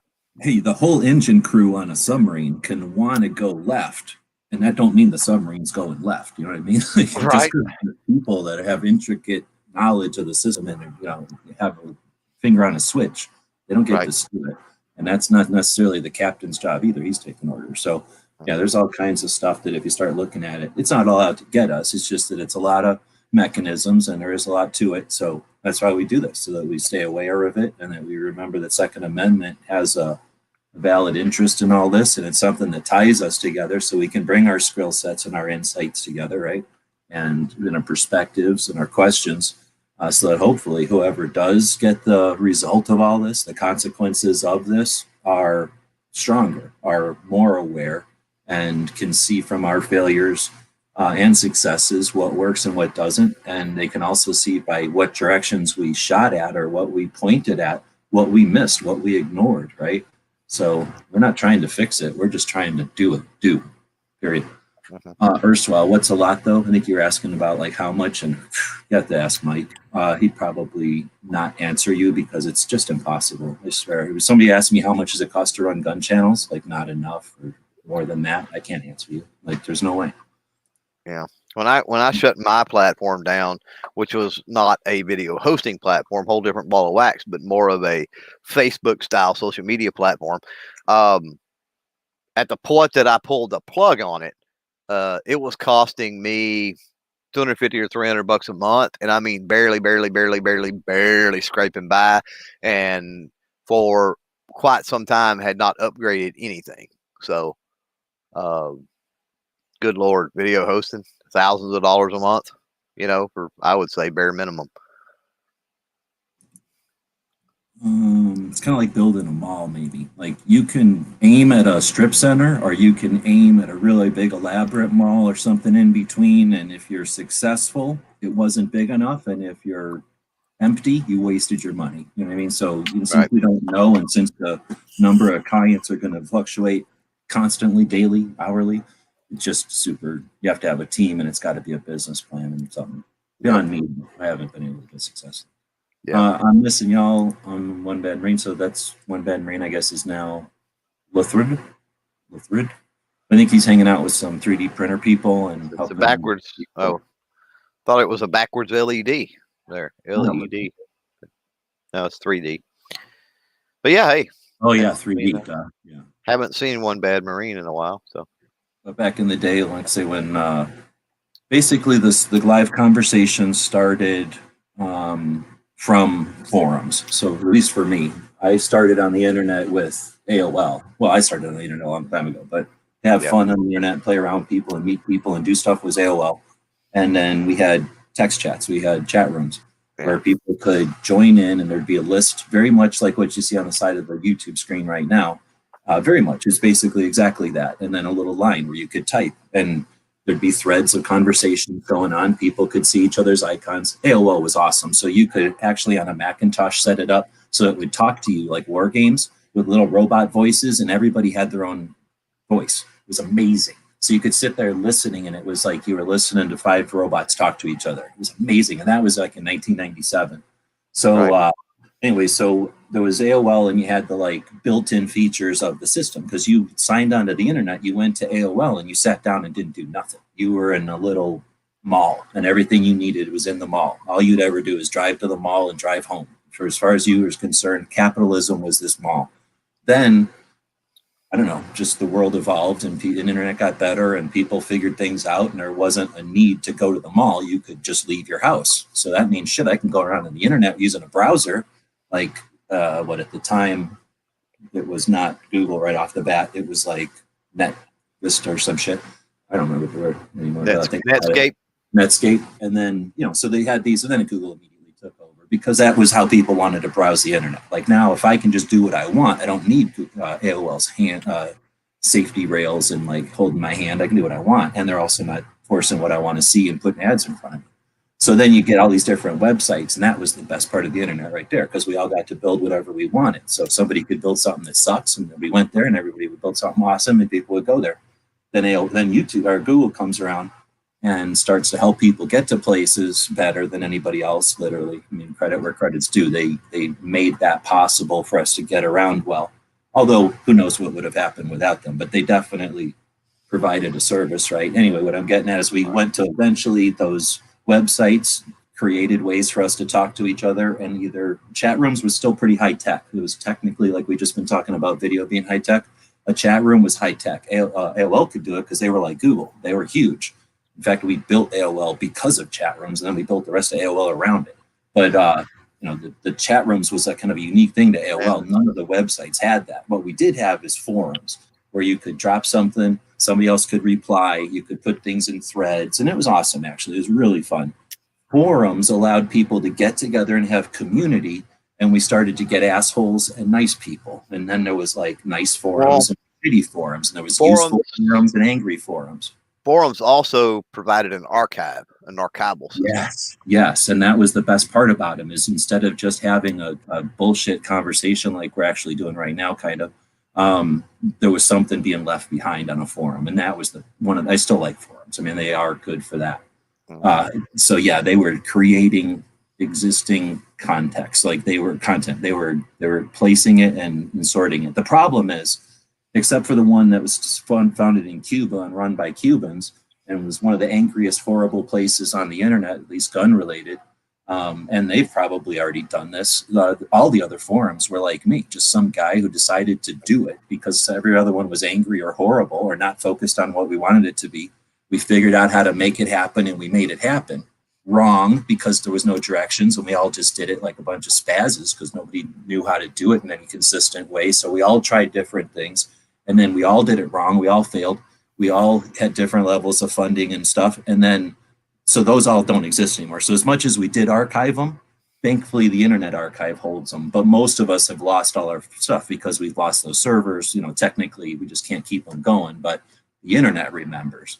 But so they are archived. But some of the bigger forums, even who lasted the longest, have gone through, I don't know what you call it, like overhauls, or where they upgrade or whatever, and they remove all their old stuff. But anyway, so forums allowed not just the archival important point, but allowed communities and cliques and personalities to come through. And that's where trolls were invented. And somewhere around there, Reddit happens. I'm not a big Redditor, so fill in Reddit wherever it goes. But then you get to the YouTube. It starts up, and it was kicked in the balls videos, but then people started to comment. And once you could comment and start to share videos with each other, like here's a reply to your video, like I'm going to say revolvers are so good, so I'm going to put up a video as a reply to yours and say revolvers are not so good. And now that would show up under as part of the description of the first person's video. So there was like video chains. Reply videos were awesome. They removed all that years ago, but that created community on YouTube. So now we had community on YouTube. And we had things like QIK and Blog TV, which were third-party YouTube websites, which started to have video streaming. And the video streaming was exactly like we have today, with a little text chat next to it, just a little bit more elaborate because text chat was more important back then still. So that's where Matt, YouTube, the live personalities happen. Matt starts to go live on a weekly basis, and that's where One Bad Marine finally comes back into this whole thing. So back in the days of Blog TV, I believe, he can tell me if I'm wrong, he started hanging out in Matt's chat, and that's where Yankee would come in and say shit like, you don't have, a leather holster is good. Like a leather holster isn't going to compress when you draw from it. Who cares if you have to look down and put your gun back in your holster? You'd say dumbass shit like that. And that's when I started saying like, shut up, Yankee, you dumbass. And then when he would show up, he'd be like, I'm eating an ice cream cone. And we'd all be like, shut up, Yankee. And then at some point, Blog TV let two people be in there, and that's when Yankee or Matt started having Yankee on, I think, and maybe One Bad Marine. So some of these people started showing up to be like the other person in the Blog TV, and then somewhere around there, YouTube said, "Oh shit, Blog TV's making money. Let's make that happen on YouTube." So it was one Thursday in 2012 that I'm dinking around and remember when you're a giant channel, I was the second largest channel under Nut and Fancy at the time. You could get stuff first, right? Like you get, I don't know if it's beta really, it's just they roll out stuff to the big channels first, right? Yeah. So I'm clicking around and all of a sudden there's a new button. And YouTube changed constantly back then. Like it wasn't unusual to have them change buttons, but this was a new button, not just a changed button. So like whatever, you watch that first video of me going live and I'm like, what is this? Are we live on YouTube? Am I reading this correctly? And then it's like, boom, we started going live on YouTube. So for a while there, Matt would do his chat on Blog TV, because in the olden days, there wasn't that many people on YouTube yet. There was the YouTube community, but there was also forum communities, much larger. There were other communities. So there was a Blog TV community. So we had to start pulling people off the Blog TV community to tell them, hey, we're doing this on YouTube now. And that was not easy. People hated YouTube, so they went to Blog TV, right? Just like now, there's people that hate YouTube. Anyway, that's where this all starts. That's 2012. We just start on YouTube. Having live conversations. We're literally a year into it. So imagine a bunch of people using new technology a year into it, and our president comes along. We're all there because of guns. We're using this tech because we're tech geeks and we like it, but we're there talking about guns. And the same ass boring conversations that I always roll my eyes and leave that you guys have is what we had back in 2012. Like the first of 8 versions of that, right? Or 8 reruns of that for me. So, we're having all those conversations and we're all new. So we're all digging it. And this is like the first time we're having these conversations that, remember, they all come from gun shops and gun shows. It's not like these are new conversations. Just we're having them online with people who, we only got to chat through text chats before. So all this is happening. The president says 23 executive actions. We're all like, no, let's do something about that. We didn't actually say that like we knew we had the power to do anything, but we were all like, shit, what do we do? And boom, stuff happened, and there should be more scrutiny, because I keep blowing it over like, oh yeah, no big deal, we just stopped Obama, but holy shit, right? So all that happens. We're 2 years into live chats by the end of 13. No, wait, we're a year into live chats by the end of 13. And that's where we're like, at least, me, I'm like, I'm not satisfied with us just repeating this next year. Like, let's keep this awareness level going. Right. That's where Second Matters comes from. So One Bad Marine was the dude that had these, like right now I'm hosting this. He was the one hosting those first chats. But like I say, he's not 2A anymore. He got like in 2A, I think. Then we got Clover saying hello. Then we got Midnight Gun Yelp. You're getting sued. Oh, I think that's back when I was saying GunTube or something. Yeah. Thousands of dollars, if not more. Hundreds of thousands? I don't even know. I mean, seriously, I never got a serious straight answer from any of the people who I've asked. Right. Guns Full 30 posts that they're spending $10,000 a month on hosting. So what it costs them to provide videos is $10,000 a month. So that would be more like $120,000 a year. And if that's an average, right? And if that is increasing because you're hoping more people are watching, then that number should go up dramatically. Right. And that's just the keeping the doors open. That's not any of the other costs. It's just the one cost. So we know it's pretty major. It's just an echo chamber if it's GunTube. So that's a good one. I've been waiting to get to that one. So I saw it come up over here on the other screen. First off, Jeff Knox, who has an invite to this, didn't show up or hasn't showed up yet. At the first AmCon, which was in Dallas, Texas, and I didn't get invited to. I just saw that dude from Gun Lawyers blog or whatever had posted the schedule of the day, and I happened to be in Dallas in the van. So I booked over to the hotel and just went in the room without an invite and listened to him at the first AmCon, which we won't drag into this one. But at that first AmCon, they were basically suggesting some weird stuff. I won't get into that. And Jeff said something to address the echo chamber thing, that he sings in a choir and they get together and practice so that they sing in key. So an echo chamber is necessary so that we can get together and hone our skills, not to necessarily walk in lockstep, but understand the tune, so that each of us who has a different job in the assembly of, the system, understands what everybody else's place is. And even if you're not in coordination, at least if you understand that person is going to be pulling this way, and I don't agree with it, at least you understand it and you're not just guessing. Like, so there's some validity to having an echo chamber, and that's one element of it. But on the other side, if we don't have places of foundational, like a place to create roots, a foundation, like in our area of interest, then how do we expect to grow beyond platforms who, at the whim of policy or public opinion or the whim of the individuals who run the platforms, they could take away any amount of effort you've put into growing a platform or a project on a platform, and somebody else's platform. So yeah, I hear what you're saying. Maybe they're not for everything. Like outreach and growth and awareness might not come from it directly, but it can certainly host the things that individuals use to accomplish all those other tasks. Mm-hmm. Is that a way to say it? Yeah. And there's a certain amount of benefit that comes with when you get the echo chamber. Something that you also get is the infighting, and a lot of people talk about that. And there's a certain amount of benefit that comes from that, I think, because I mean, imagine, I'm the oldest of 3 brothers, and but imagine siblings, right? And the older sibling picking on the number 2, and that sort of thing, right? And it toughens you up. It really does. It kind of toughens you up for the fight, so to speak, right?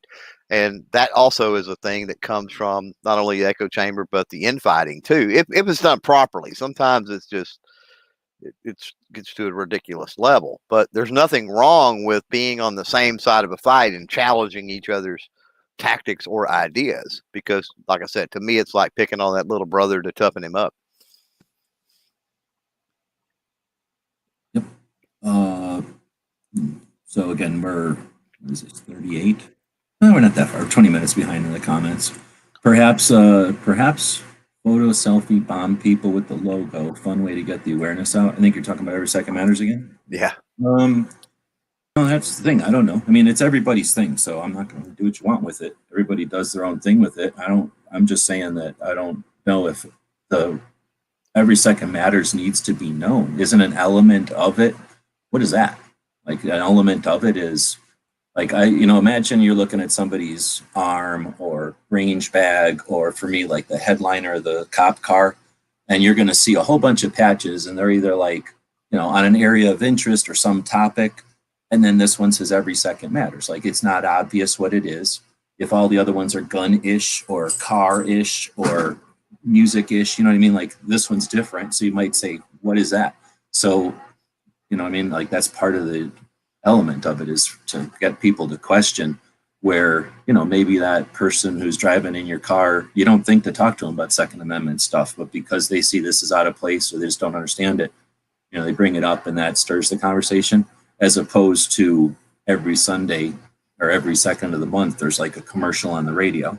Now, I don't want to shit on nothing. If somebody wants to put a commercial on the radio that runs on the second of every month, or petition a radio station to do it as a public service announcement, I mean, we're not a nonprofit. It's not a thing that you can say, here's the nonprofit status of it, that you can call it a public service for real.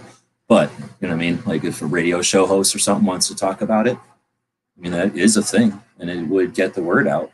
It's definitely a outside the box way of thinking about it, for sure. So I'm just trying to talk because Clover ain't saying nothing, and he's getting paid, and nobody else is jumping in here. Like you've been giving me time to say anything. You're DJing me over there. I know. I hang out with DJ too much now, and he can now see what happens when DJ's DJing. Now he's got his own thing now. Now look at this. He just writes 16 with a star on it. He DJ'd us. Yeah. He's saying 16 degrees. He's just saying it in some weird way. It's like the asterisk way of saying it. This is a regular way of saying it. High 48, low 16. So, yeah, I'm a little bit warmer than that, I guess. I wouldn't want to live in 48 degrees. And 16 is ridiculous. I don't believe people live like that anymore. If he needs 100,000 to do something like that, it wouldn't be impossible to raise. He could make public and dude, here's the thing, dude. You don't think I know how to mansplain the shit out of shit? And I've tried every single freaking way I can think of to mansplain shit at that dude. He ain't doing it. So I hear what you're saying, but he ain't gonna do it. Somebody could, and I think it's necessary. It's useful. I don't know if it's necessary. We've had 3 of them at least, and technically, like Clover's saying, more, because YouTube is kind of one. Has anything about the existence of GunStreamer 30 and GunTube changed anything? Have we capitalized on those at all? I mean, I'd like to think that they're necessary, but I don't think so. But the because we haven't used them doesn't mean all the good stuff isn't there. It's just that we haven't done it. You've got, the problem is that this is totally my perspective, but you've got from a from a viewer perspective, you've got people that will only use those now, right? Those were instituted. Bye, I'm gone. Not on YouTube anymore. Psh, I'm over here. So they're not going to get any of the information unless you're on those platforms. And so that's why I'm not a proponent of being on those platforms for, as you said earlier, the outreach and the awareness and stuff like that. I am for, you know, casting the net as wide as I can cast it within reason. And these other alternative platforms, pretty much all of them make it pretty easy to post content and do what you need to do. And that keeps that community aware of what's going on. The ones that have retreated to that specific platform.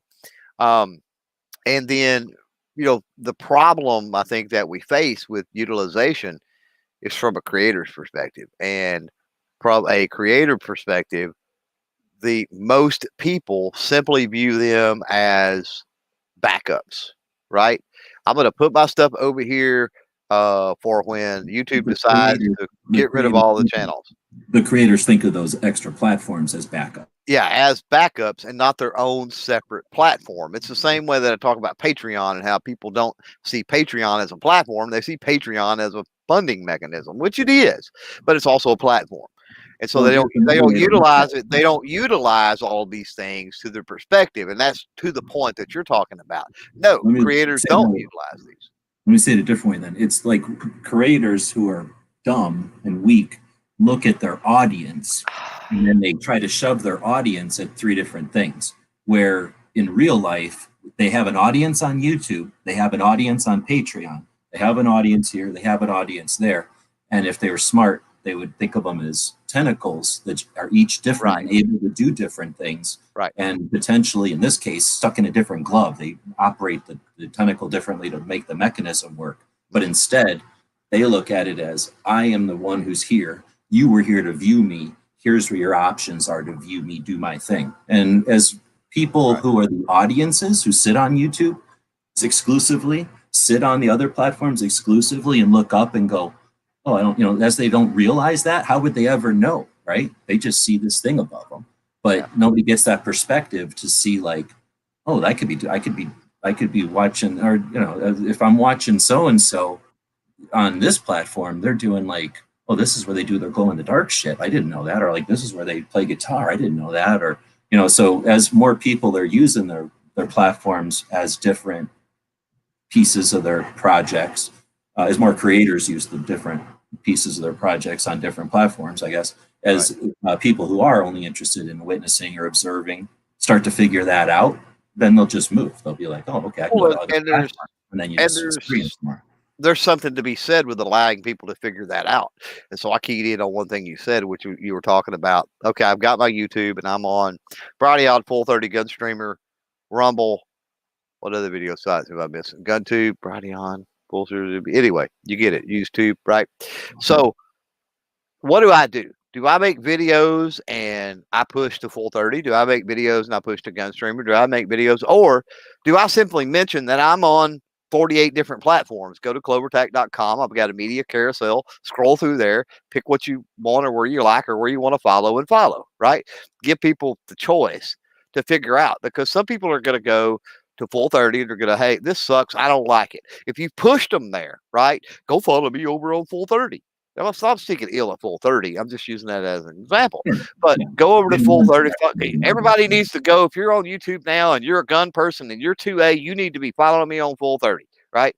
And push everybody to Full30. Well, they all go over there and Full30 sucks. They've been upgrading for months, right? And there's issues. In a direction. You're just using that as an example. And then they go, oh, this sucks. So then they come back to YouTube because Full30 sucks, right? And then they never try to experience anything else. So rather than pushing people to platform XYZ, you know, let's just diversify where we put our content and then make people aware that we are on alternative sources. Every time that I post a link to a video on Instagram, for sure, you know, I'll say this video just dropped on your favorite platforms, plural, and links, plural, in the bio, meaning it's a way to address it. It's a valid way to address it. We're getting into the topic of like more like consulting creators than necessarily Every Second Matters anymore. But no, I agree with you. It makes a difference if the creators are going to push the idea or the movement. Yeah, well, yeah, and to just be stronger so that they can, those that are interested are pushing can do it better. Yeah, I have no problem with it. I'm just saying another layer to that or a different angle is that what the hell you were saying about the different platforms. I was just going to say that I was going to try to throw something else into no, I lost it. So we're going to keep moving just because I was going to say that these guys are going to get sick of what the hell we're talking about stuff from 40 minutes ago. And we're definitely off on a rant compared to. I'll skip to the front. Just skip everybody. No. So I know that this one I think came out of order, or else I'm not even seeing the other one. Am I not seeing the other one? Because I thought I seen one where he said I'm still 2A. I just can't carry at work or something. I like the empty holster idea. He goes, I'm still 2A, but face to face as my social media was about to lose my day job. So that's the thing. Dude, we're talking about OMB or OBM, and dude has more 2A racked up in his little finger than most of the people that are going to ever hear this thing. That dude was cutting the ground with 2A back in the day. Like, say, he was in that first chat we were talking about. And so, yeah, whatever. I'm just giving you shit or whatever. He says they still open carrying a home, carrying an empty holster at work on the second. So I don't know if we actually listened to enough or whoever, if you could even hear when I was playing that one. Like I said, I was playing the third episode or whatever that we were coming up with the the concept of it. But one of the concepts or the way it originated was just wearing an empty holster. Before there was even an Every Second Matters logo or concept, we just thought, hey, a way to keep awareness up would be to wear an empty holster. So it went away almost immediately, but I'll let you riff on that a little bit because you were saying something about the empty holster. No, I mean, I like the idea. Particularly, I mean, I don't know. I don't see where there is a regulatory issue, particularly in states or cities or municipalities or whatever that, don't allow carry to have a holster. I mean, that's kind of neat. I don't think much about it because I can carry. So. Yeah, I think I can't remember even why. I mean, there was a couple of valid reasons, and mainly it was just that people that didn't want to do it. Like and it's understood, but it wouldn't necessarily be enough of a statement. People would think that they'd just get like, "Where's your gun? What happened to your gun?" Or you'd look irresponsible or something from somebody at a distance. They would just think like, "Oh my God, that guy left his gun out," or like, "Oh, that guy's like in training or something." Like they wouldn't necessarily jump to it's an empty holster because I think the original thing was, now that I'm remembering, the empty holster was to signify I can't carry here. Because I think this whole thing started with campus carry. And we were, I don't even remember if Maureen remembers what the hell. I think we had, because it all came from somewhere. It's not like we just sat down one day and said, hey, let's start an organization, right? We were like talking about campus carry and how frustrating it is, I think, for them because you're only in school for so long. So if somebody's super interested and they're a freshman, the best you got is for them to be interested for like 4 or 6 years and then they're not there anymore. Maybe as an alumni, they'll care, but you know what I mean? Like they're moving on with their lives. So it's really difficult for school situations to keep a consistent interest in it or whatever.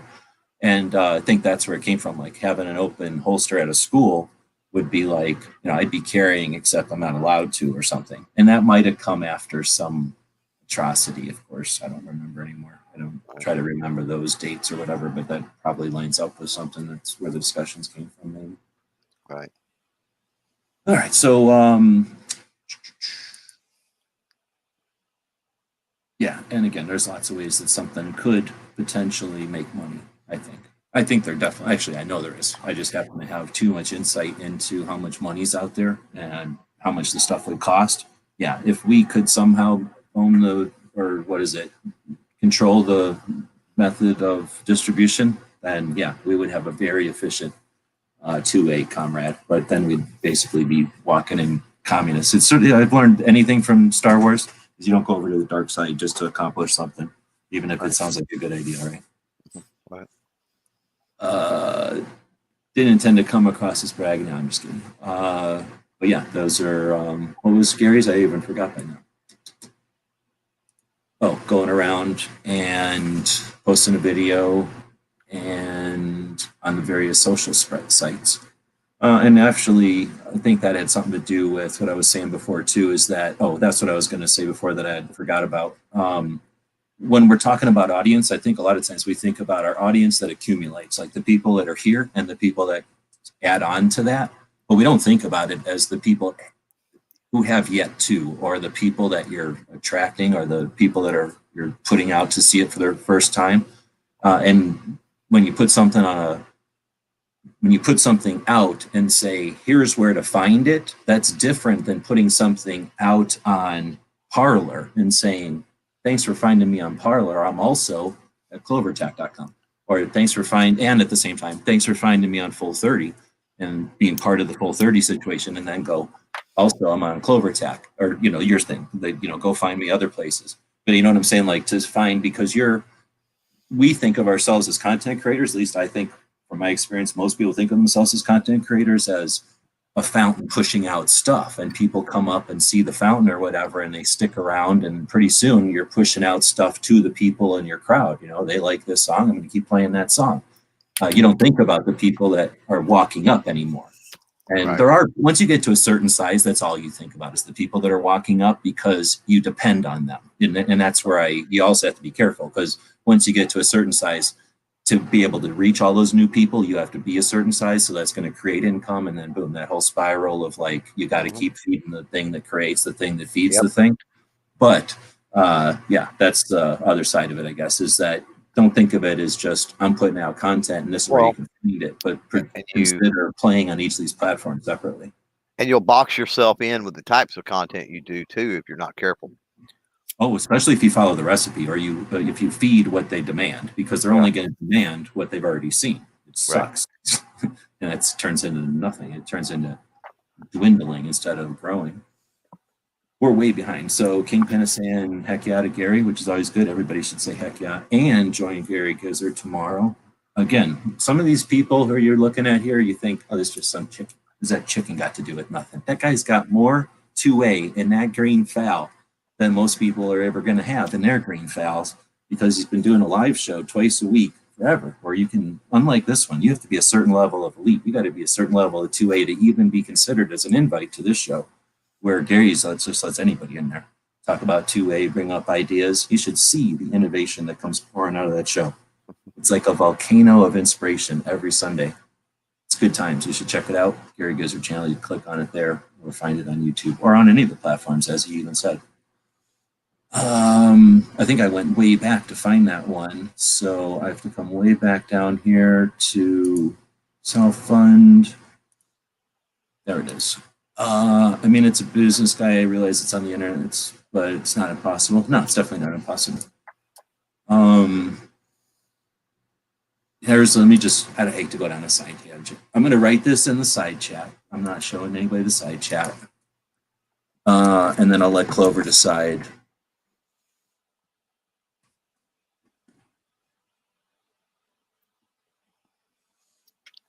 Yeah, I need to just kind of burn through the comments like little one-line answers or replies.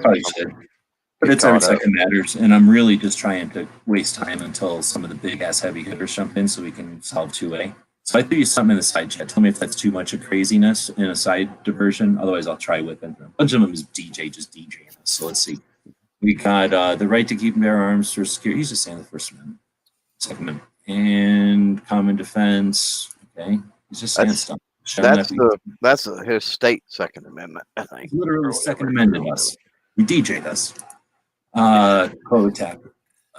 In order to keep advertising, you're trying to explain that. We don't just down explained it. That's extra mansplaining for everybody that likes to read mansplaining. Sure. Mansplaining that you read this.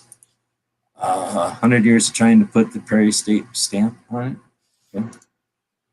I just sent a request email to Pluto TV for the process to be a partner and see what streaming channels we can create. Oh, okay. Were you around when Enrique was bringing up the whole Pluto TV thing? No, I don't believe I was. Okay, so I'm going to put that in the side chat as a potential one to delve into. You know what it is? TV, Pluto TV. I'm sort of familiar. Yeah. Yeah, that's where I'm at too. So then next one is Sandhills. Tried to jump in, but not 2A. Oh no, phone died. Doesn't like me today. What's up, everyone?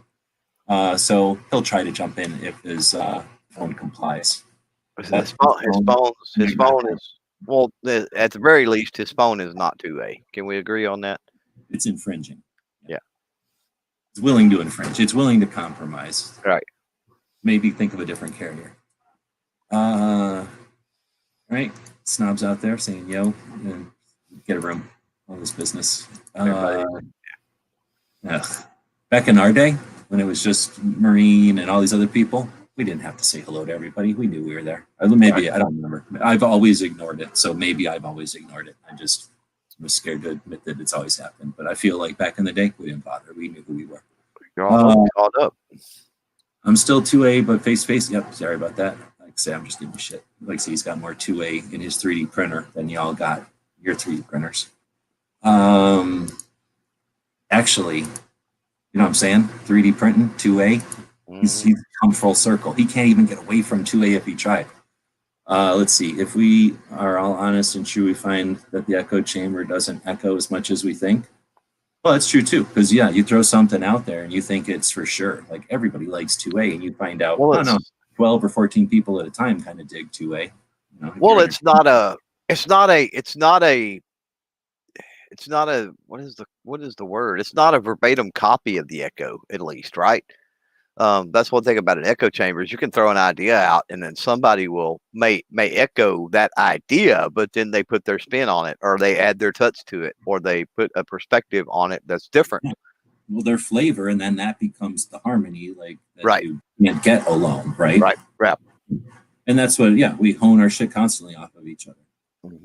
Except for some of us that are just going to do whatever, because sometimes you got to throw something in there to bounce it around a little bit. Otherwise, it just doesn't, agitate you. Yeah. Let's see. Okay, here's what I was going to get to. So now we're going to screen share a little bit. So Marine probably hasn't been watching what's been going on the last 7 years or whatever. So I got sick of all this back and forth, chats being the same.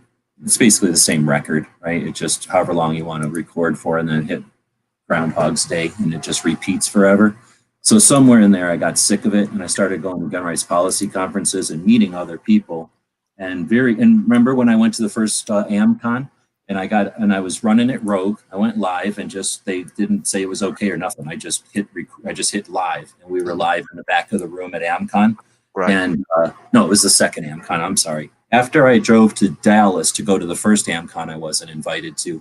I bitched about it so much that I didn't get invited to the second AmCon in Chicago that I drove to. So I'm at the second AmCon, and I'm cheap as shit. So I drove from Dallas to Tucson to DC to go to these damn AmCons, and it's carbon copy, except for one part downstairs in the basement. And I'm pretty sure I was live streaming, and everybody heard this who was live at the time. Somebody up front says, people watch videos on their phones, or maybe something like, people watch YouTube videos on their phones. In 2018, that was said out loud, not in jest or mocking or sarcastic, because they're not into that. That was a legit question. So I was like, what the hell? So I started meeting these people and figured out, we're all different. We're all coming from different places or what. So I started building Minuteman University.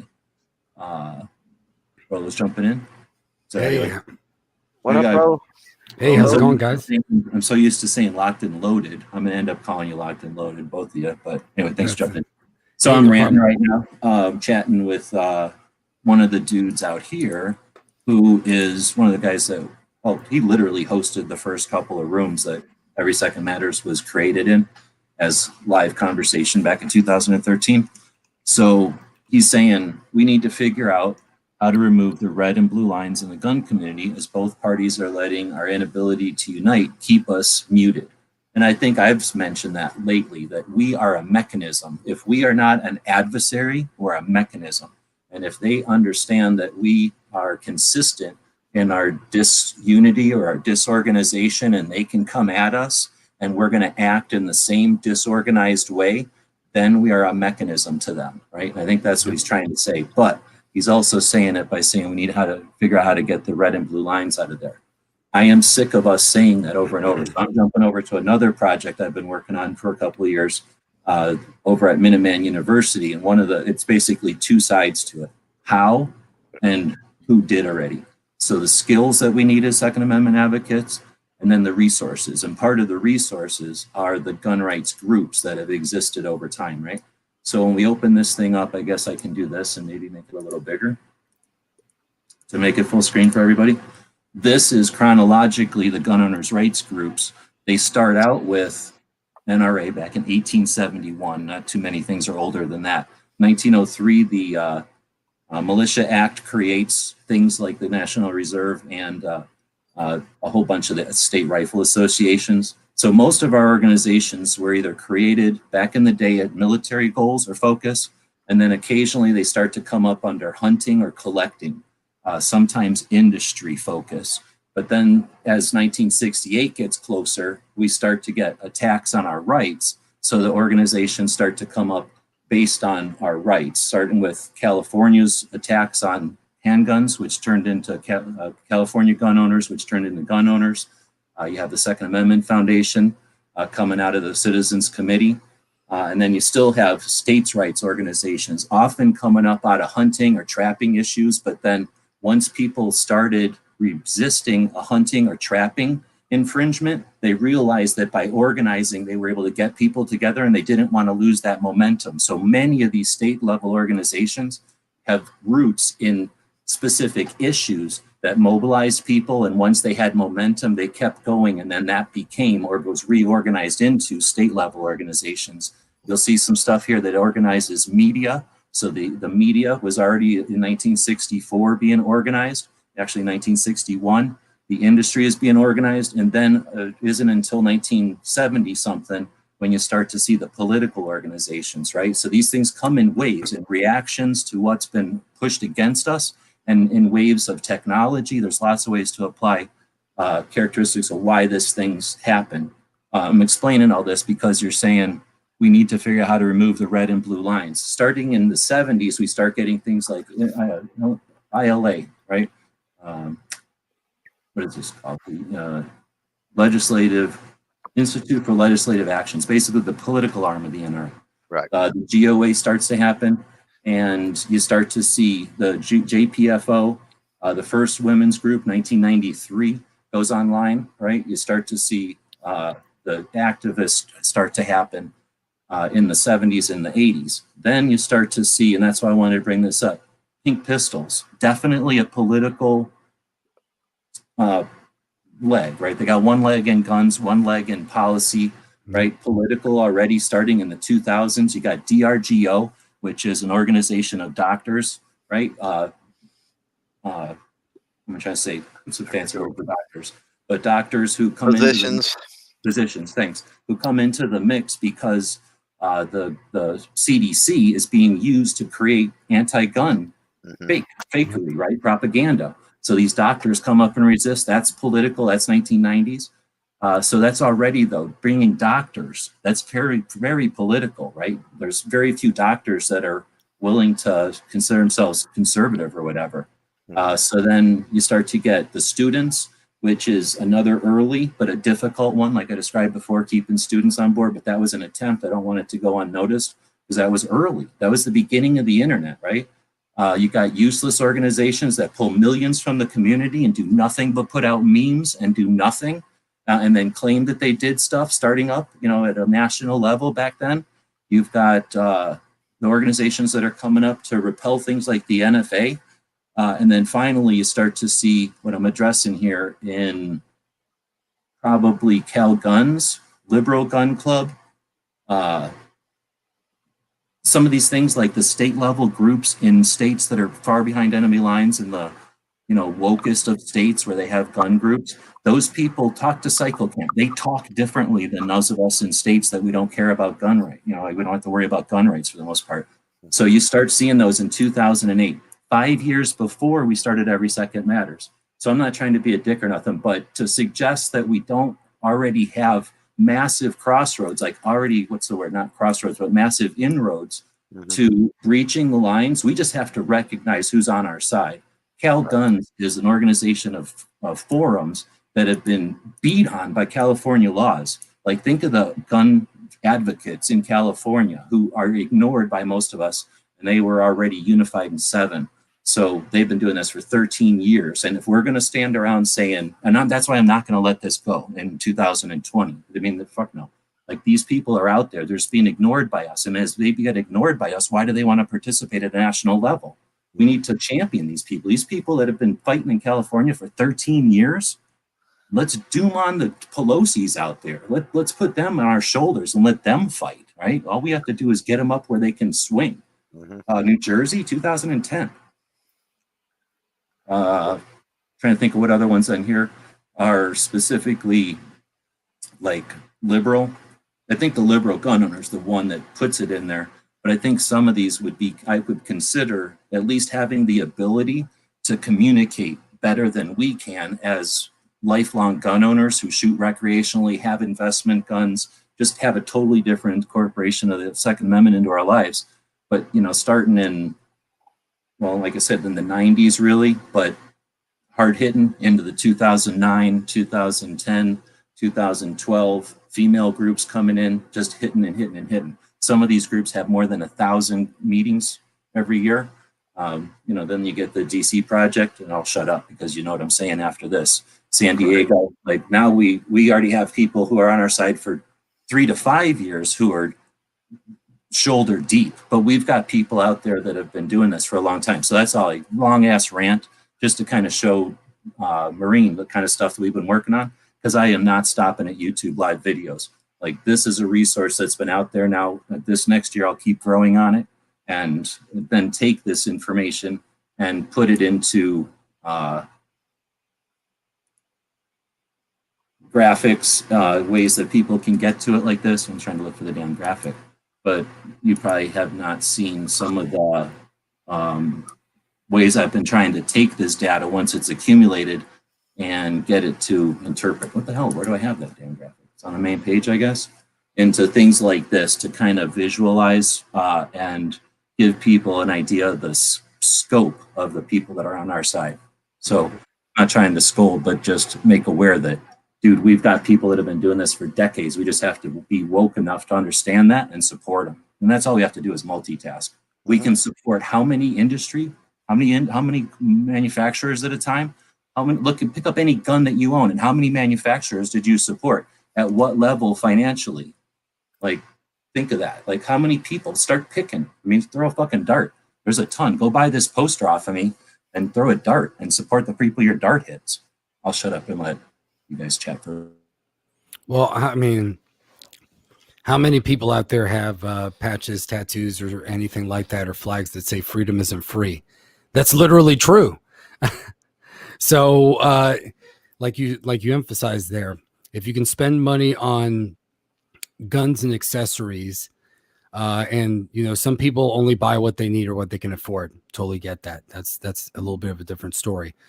But if you're a lot of like us that are enthusiasts, that you're like, I'm going to purchase multiple firearms per year, at a minimum.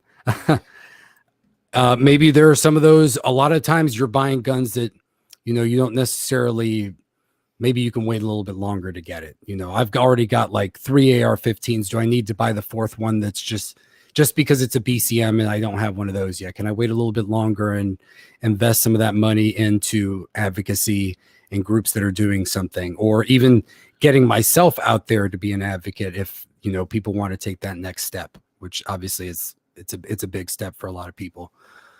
So I totally agree with that mentality. And I appreciate you highlighting, having that repository there showing that people have been doing this for a long time. And I guess I can speak from the millennial perspective, even though we're like older millennials at this point, I guess you'd say. So Joe and I kind of lived in the transition time between when social media really started coming of age and it became a mainstream thing. And now it's an entirely different monster. And I think seeing the generation that lives on the internet, every year is like 10 years to that generation, because everything on the internet happens instantaneously and it's 24 hours a day, 7 days a week, 365. It never stops. So rumors begin, news is passed, things are spread, and the next day the landscape can be totally different. Whereas even a few years ago, it still took a few days. Like maybe you had to watch on the news. Now everybody watched the news, or even before that, you had to wait for things in the mail or to come in the newspaper when you'd read it yourself. So now it's like you're inundated all the time. So people forget even things that happened a couple of years ago, So now that you have a resource here and say, look, hey, we've been doing this for a long time. It's not, it's not like we haven't been. They depend on meaning anybody who wants to manipulate a group of people, right? If the group of people doesn't have a memory, if the group of people just doesn't realize that they're being pushed or prodded and they just, conform to it or whatever, then if you're not having a perspective of awareness of that or whatever the word is, like, if you're not aware of that, then you're just a tool. So you're being, we're being potentially manipulated. So hopefully it's just a way to, keep a snapshot and a focus. Yep. Clover? Yeah. You threw in there now? Give you a second, because I ranted there for like a half an hour. Yeah, no, I think both of you DJ'd me. So, but I get it. I'm not 2A enough. So I'm the low man on the 2A totem pole in here now. So no. Well, let's go into your thing. So I don't know if you've ever had a chance to talk to. I'm gonna keep saying locked and loaded, dude. Sorry. So I'm just no, it's cool. Yeah. So you just talking about your guys' show and not talking to you yet. But anyway, I don't think you've ever had a chance to bring up your whole mortar thing. So I guess another thing here is that the bridge on all that, just to let Marine know, because I don't know if Marine's paying attention, that there's a lot of stuff going on, but also things haven't just stayed the same, right? Yeah. So anyway, so there's a lot of things going on, and like I say, I kind of started that whole rant with, I got dissatisfied with just the repetition that we were getting in the YouTube live chats. As much fun and as effective as the tool can be, the way we were using it got really repetitive and boring and stuck in a rut. So I started to explore more stuff, and as I explored the different people, I think I started to rant on the AmCon, because I started to meet writers and bloggers and other people who literally have no idea what YouTube is all about. And I started to figure out, we are all like this. Like, bloggers have no idea what YouTube is. YouTube has no idea what newsletter people are. They have no idea what radio show people are. Like, we all kind of talk to each other, but none of us listen to each other or, follow everybody. So we know of each other, but we don't realize that same thing. We all have different audiences, and how many of our audiences are the same? There might be a couple touching each other, but most of them are separate, totally separate. Right. Yeah. And that's where Clover has this concept where, you can have as many big rocks. I'm going to say, using a wall analogy, you can have as many big rocks or strong bricks or whatever you want to call it that fill up a lot of the place in the wall, but it's the brick and it's the mortar. It's the stuff between those rocks and stuff that keeps it all together. And that's where, again, you can have somebody that's really big or has a lot of reach or has a great point or got a lot of money or looks great or whatever the characteristic is that makes them big or popular or significant, but then they're influenced by their comments, by their funding, by their opinions, by people they agree, they look up to. So everybody's got people that they're listening to, and we all have some influence in that. So being the people who are aware of a bunch of different things, we all become the mortar of a bunch of different entities. And if we appreciate the power and the significance there, that's where something like Every Second Matters hopefully has some strength too, because you don't have to, the wall doesn't have to have a bunch of rocks that agree with each other. They just all have to be in the same place with some mortar between them, right? So I'll quit trying to mansplain Clover's thing, let you guys talk about it. Yeah, I go back to the bridge concept, and I always do that because of the whole no man is an island thing. And so you've got, there's always talk about the cliques and the groups and all this stuff. But I think back, and when I first was thinking about this concept, I thought about myself in school. And it was an interesting dynamic with myself in school because, one day I would be on the like the inner city is not a big deal here, but I'm going to say inner city basketball courts or the apartment complex, let's say basketball courts with the black kids playing basketball. Well, that's because a small school that I was consolidated from, that's all we ever played. So we were pretty doggone good at it.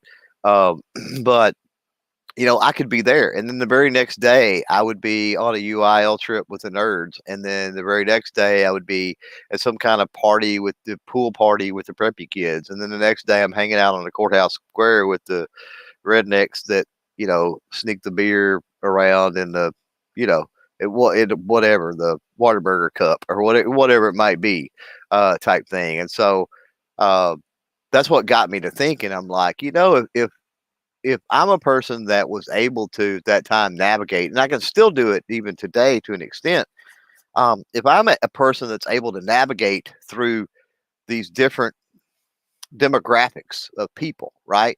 Because we're not talking about race, particularly. We're talking about a certain group of people into a certain hobby, or a certain group of people that's into a certain lifestyle or a certain socioeconomic status or whatever it might be. Race, yes, could be potentially a component.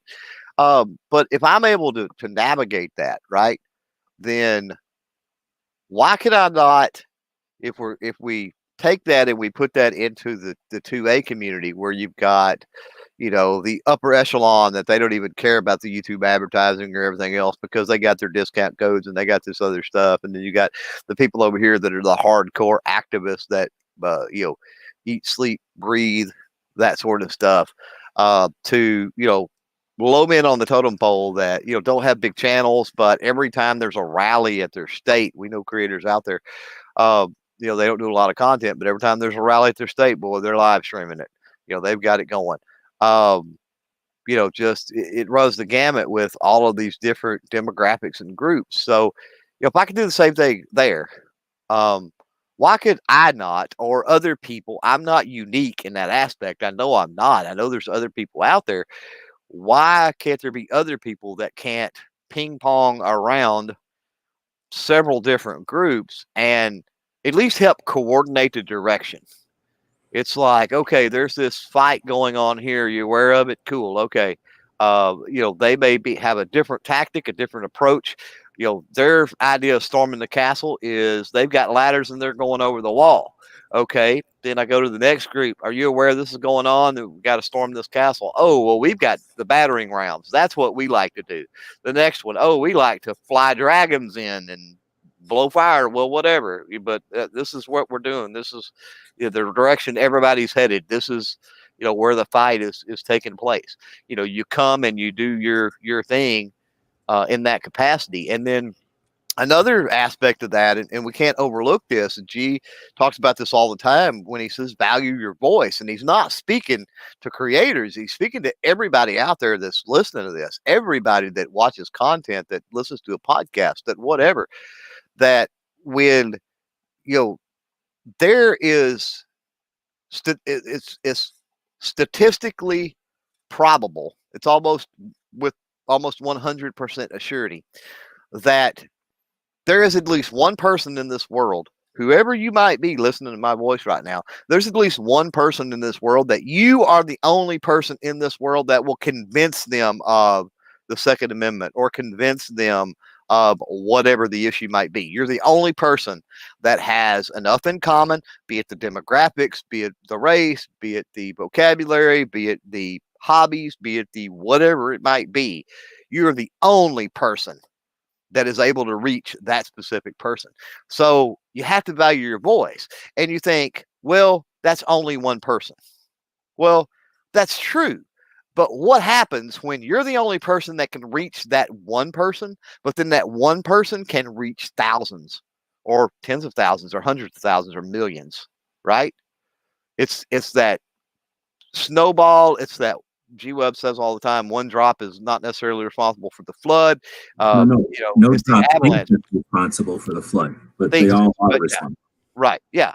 So, you start, it's that, it's that avalanche, it's that snowball effect, it's the domino effect. It's, you don't know. Yeah. So you have to value your voice as an individual, whether you're a creator or not. You have to You have to value your voice, and we have to instill that in people. And then more importantly, we've got to, the people that are able to identify and navigate multiple demographics. I think it falls on us, because I throw myself into that type of a category, but it falls on us to try to cross communicate, and sort of let everybody know what everybody else is doing, because ultimately nobody cares. They're off doing their own thing. Mm-hmm. Absolutely. Yeah. To kind of piggyback on what you were saying, I kind of grew up the same way in high school, that I hung out with pretty much everybody. And, it was based on like, hey, some people I hung out with because we played the same video games or we played the same sports and things like that. And you got along with everybody with your common issues. And then you kind of see where everybody is the same, or you have your own differences, and you navigate that. That's not that easy for a lot of people, though. And I've been surprised to see that. Mm-hmm. So maybe it is more unique than you think. In regards to, being the single snowflake or that teardrop, look at my wife and I. We only started doing this. Our podcast, we've had like 26 episodes so far. We started, I think, in July. Advocacy, we really only got into it last year after we attended the first 2A rally that they organized in DC, that particular 2A rally. And we were inspired by who we saw there, and it wasn't necessarily the voices that have big YouTube channels or anything like that, even though there was a lot of content that we watched. That was content that we watched as gun enthusiasts, but it didn't push us towards advocacy. It was really the people that were doing the kind of the dirty work on IG, doing lives like that, shorter videos, not necessarily just review content all the time, actually talking about the issues that pushed my wife and I over the edge. And those are a multitude of different people. Not to say that, the fun, I guess you could say, the recreational gun content, I don't really know, the review content, not necessarily advocacy. That brings in a lot of different people, but you almost want that to be the gateway. I call that the gateway drug. And, that's where kind of the crossover appeal comes in. I think that we also, like you said, we need to cross over, not just with one another within the community, because a lot of us produce different type of content. Like my wife and I, we strictly do a podcast show. At this point, we don't have range reviews. We don't have the infrastructure for that ourselves, even though we've got, plenty of firearms that we can show off. But that was never our thing. It's something that we'd like to do, but that's not where our channel is. So we have a different approach to how we do things than like you, Clover Tack. You kind of do a little bit of everything.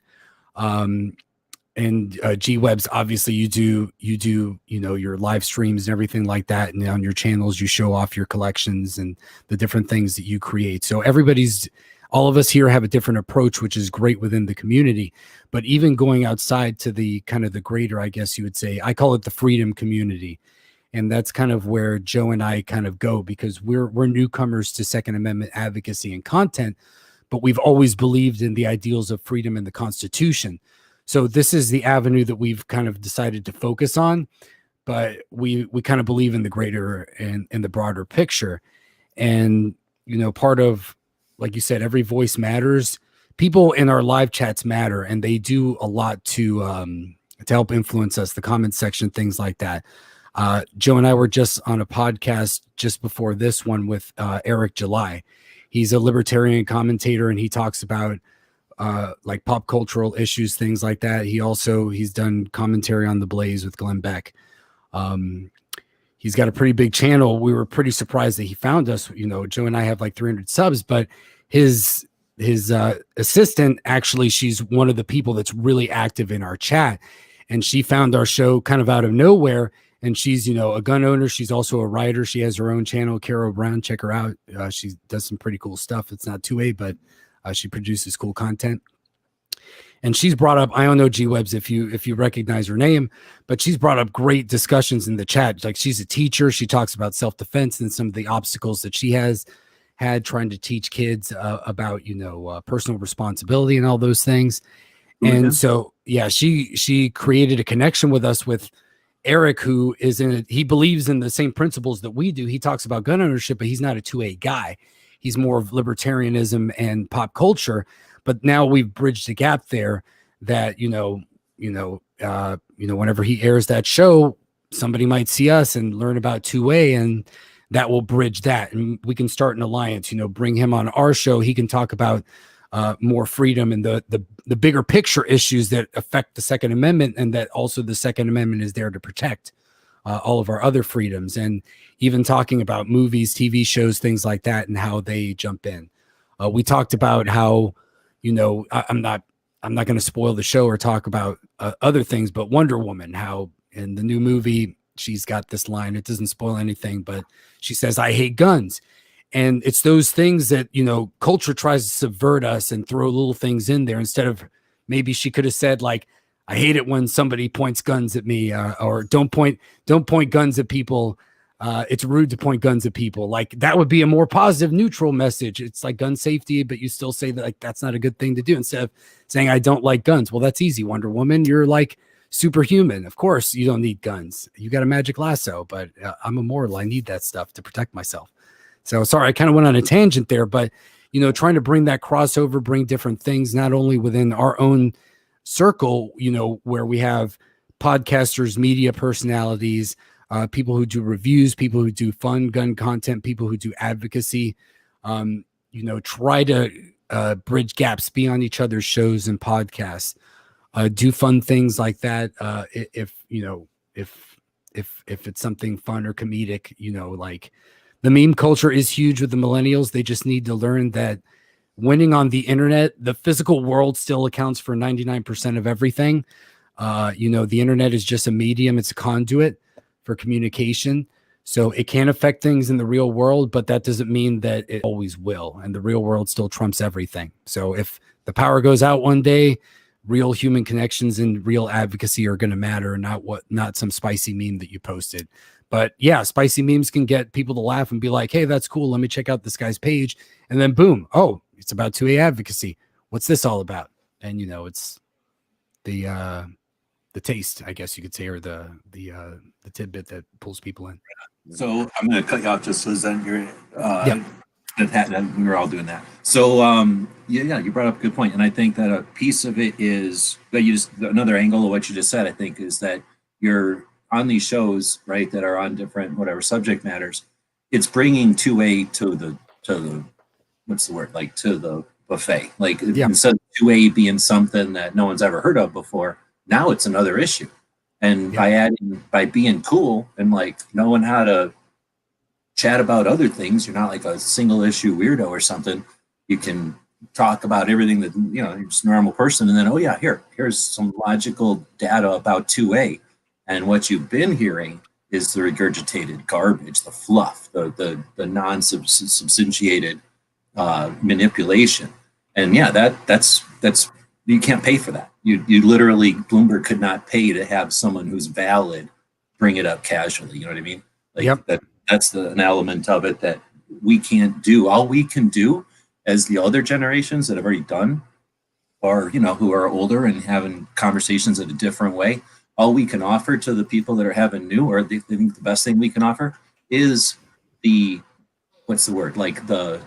extract of our conversations, like, so that if ideally we have a forum or some place that we can put the results of debates and conversations, and here's what was seemed to work, or here's something that seemed like a good angle to address this, or when people have this concern, here's some different ways to approach them, or when somebody's going to come at you with this, they might have this on their mind, so here's a way to talk to that person in a way that doesn't give them angst, but instead calms them down and reassures them to what they want, or that makes them think logically about where they hurt. Anyway, so it gives us, I think the best that we can do is the people that are sick of having the same conversations is figure out how to offer efficient data to the next who can take that and run with it and do good work with it, so that they don't have to waste their time trying to figure out what the hell we came up. Anyway, that's my angle. So I don't know if I'm DJing Clover now, because there's three of us, how we can each cut each other off without being rude, so that we're not. I think I whipped through all the comments. I dropped the link to the weird Periscope. I got on Periscope because a gizzard said, Periscope's awesome. It's Twitter. And I went over there and it said, it's only going to work till March. So go back to Twitter. So I guess I was like, oh man, I heard, it was like bad timing. I heard Periscope is done. Kind of like, kind of like VidMe, right? We all went over there and it's like, oh, we're shutting down. Like, thanks. Appreciate it. So I don't know if that'll keep going, but I am going to attempt, now that I'm paying for this StreamYard, it's kind of worth it, even though it's Canadian. I wish there was another option that was two-way, but I got rid of the Snooty Duck logo. I can put whatever logo I want up there right now. It has every second matters. I could put this weird thing up there next to Clover, right? But that part, and then I can connect to anything. I could connect to Facebook if I wanted, right? I can connect, I think, like multiple YouTube channels. So anyway, I'm going to keep this duck thing for a while and explore what I can. I have to do something to get on LinkedIn, but here's the deal. This thing's been sloppy because I'm not good at it, and this is whatever. I'm not trying to put out a polished project or whatever. I'm just trying to create a place for people who want to get together and talk about stuff that's focused on two-way every month, for 7 years or whatever. But if I do have something that's good, that gets the point across well, I want to be able to start putting it on these other platforms for all the reasons we just talked about. So I'm going to keep attempting to learn this stuff going forward or experiment with it. Anyway, I think that's where we were. You were chatting with DJ a little bit. Ghost said something. Every gun video is advocacy, even if it wasn't intended to be so. If a review gets one person to be involved or to be a gun owner, it's huge. It's not nothing. And it's we call like necessary. Again, no drop thinks it's responsible. Like it takes a shit ton of drop. So yeah, unless it's anti or just weird, it's got to be helping. Yeah, I think eventually, and again, I kind of straddle the weird position of being new to all of this. So I kind of go in as a fan of I've watched Clover. I've seen a lot of your videos over the years. Obviously, I've seen a lot of the big, the huge to medium to obscure gun tubers everywhere. So I kind of come in as more of a fan than anything else of a lot of people that I've seen. And coming in from that perspective, I came in like, let's say if you're watching, I don't know anybody's relationship with anybody, so I'm just saying this from a fan perspective. You come in watching Coleon Noir was probably one of the first ones that I really saw that incorporated entertainment, and then he'd get into advocacy. Obviously, for a long time, he had big money with the NRA associated with him. But if it wasn't for him, I never would have found out about Kevin Dixie and a lot of other great advocates that we think are really like giants in the community when it comes to advocacy specifically, and definitely one of my mentors and a friend at this point. I never would have known about KD if I hadn't been for Coleon. But there are other channels like that you wish they would do more because they have so much reach, and that's as you learn more about advocacy. And I get it. It can be scary to put yourself out there, and it would just be great if sometimes it's just a little bit of a plug, because it could be something as simple of, hey guys, like, don't like to get political, but let's support pro-gun issues, because if you like the content that this channel produces, there's a high likelihood that if certain laws are passed that these politicians support, and if you want to name drop, you say Joe Biden or anybody else, even if you hate to be political, that's the truth. And you say that they support this channel's in jeopardy, and it's in jeopardy in ways that, you contributing money, that's not going to save it. Contributing money to my channel is going to save. You need to help other organizations, or at least spread the word out there. So even if it was just that, it's so small, and I think it would be a huge deal, absolutely huge deal on some of these huge channels. And that's the only thing that I get a little bit disappointed in, as somebody who's still a fan and just some advice then. Yeah, because we're all capitalists. I know that it's frustrating, but you don't really care. You wouldn't put a law or nothing, obviously. Yeah. So whenever that bothers you, just keep looking. And what I end up finding is there's an even bigger channel with, like, you look at a channel like 1 million subs and you're like, dang it. Then you look at a channel with 5 million, you're like, well, that's not so bad. This guy's not doing anything, and he's 5 times bigger. And then you're like, well, whatever, that's kind of sucks, though, because they could be reaching 5 million people.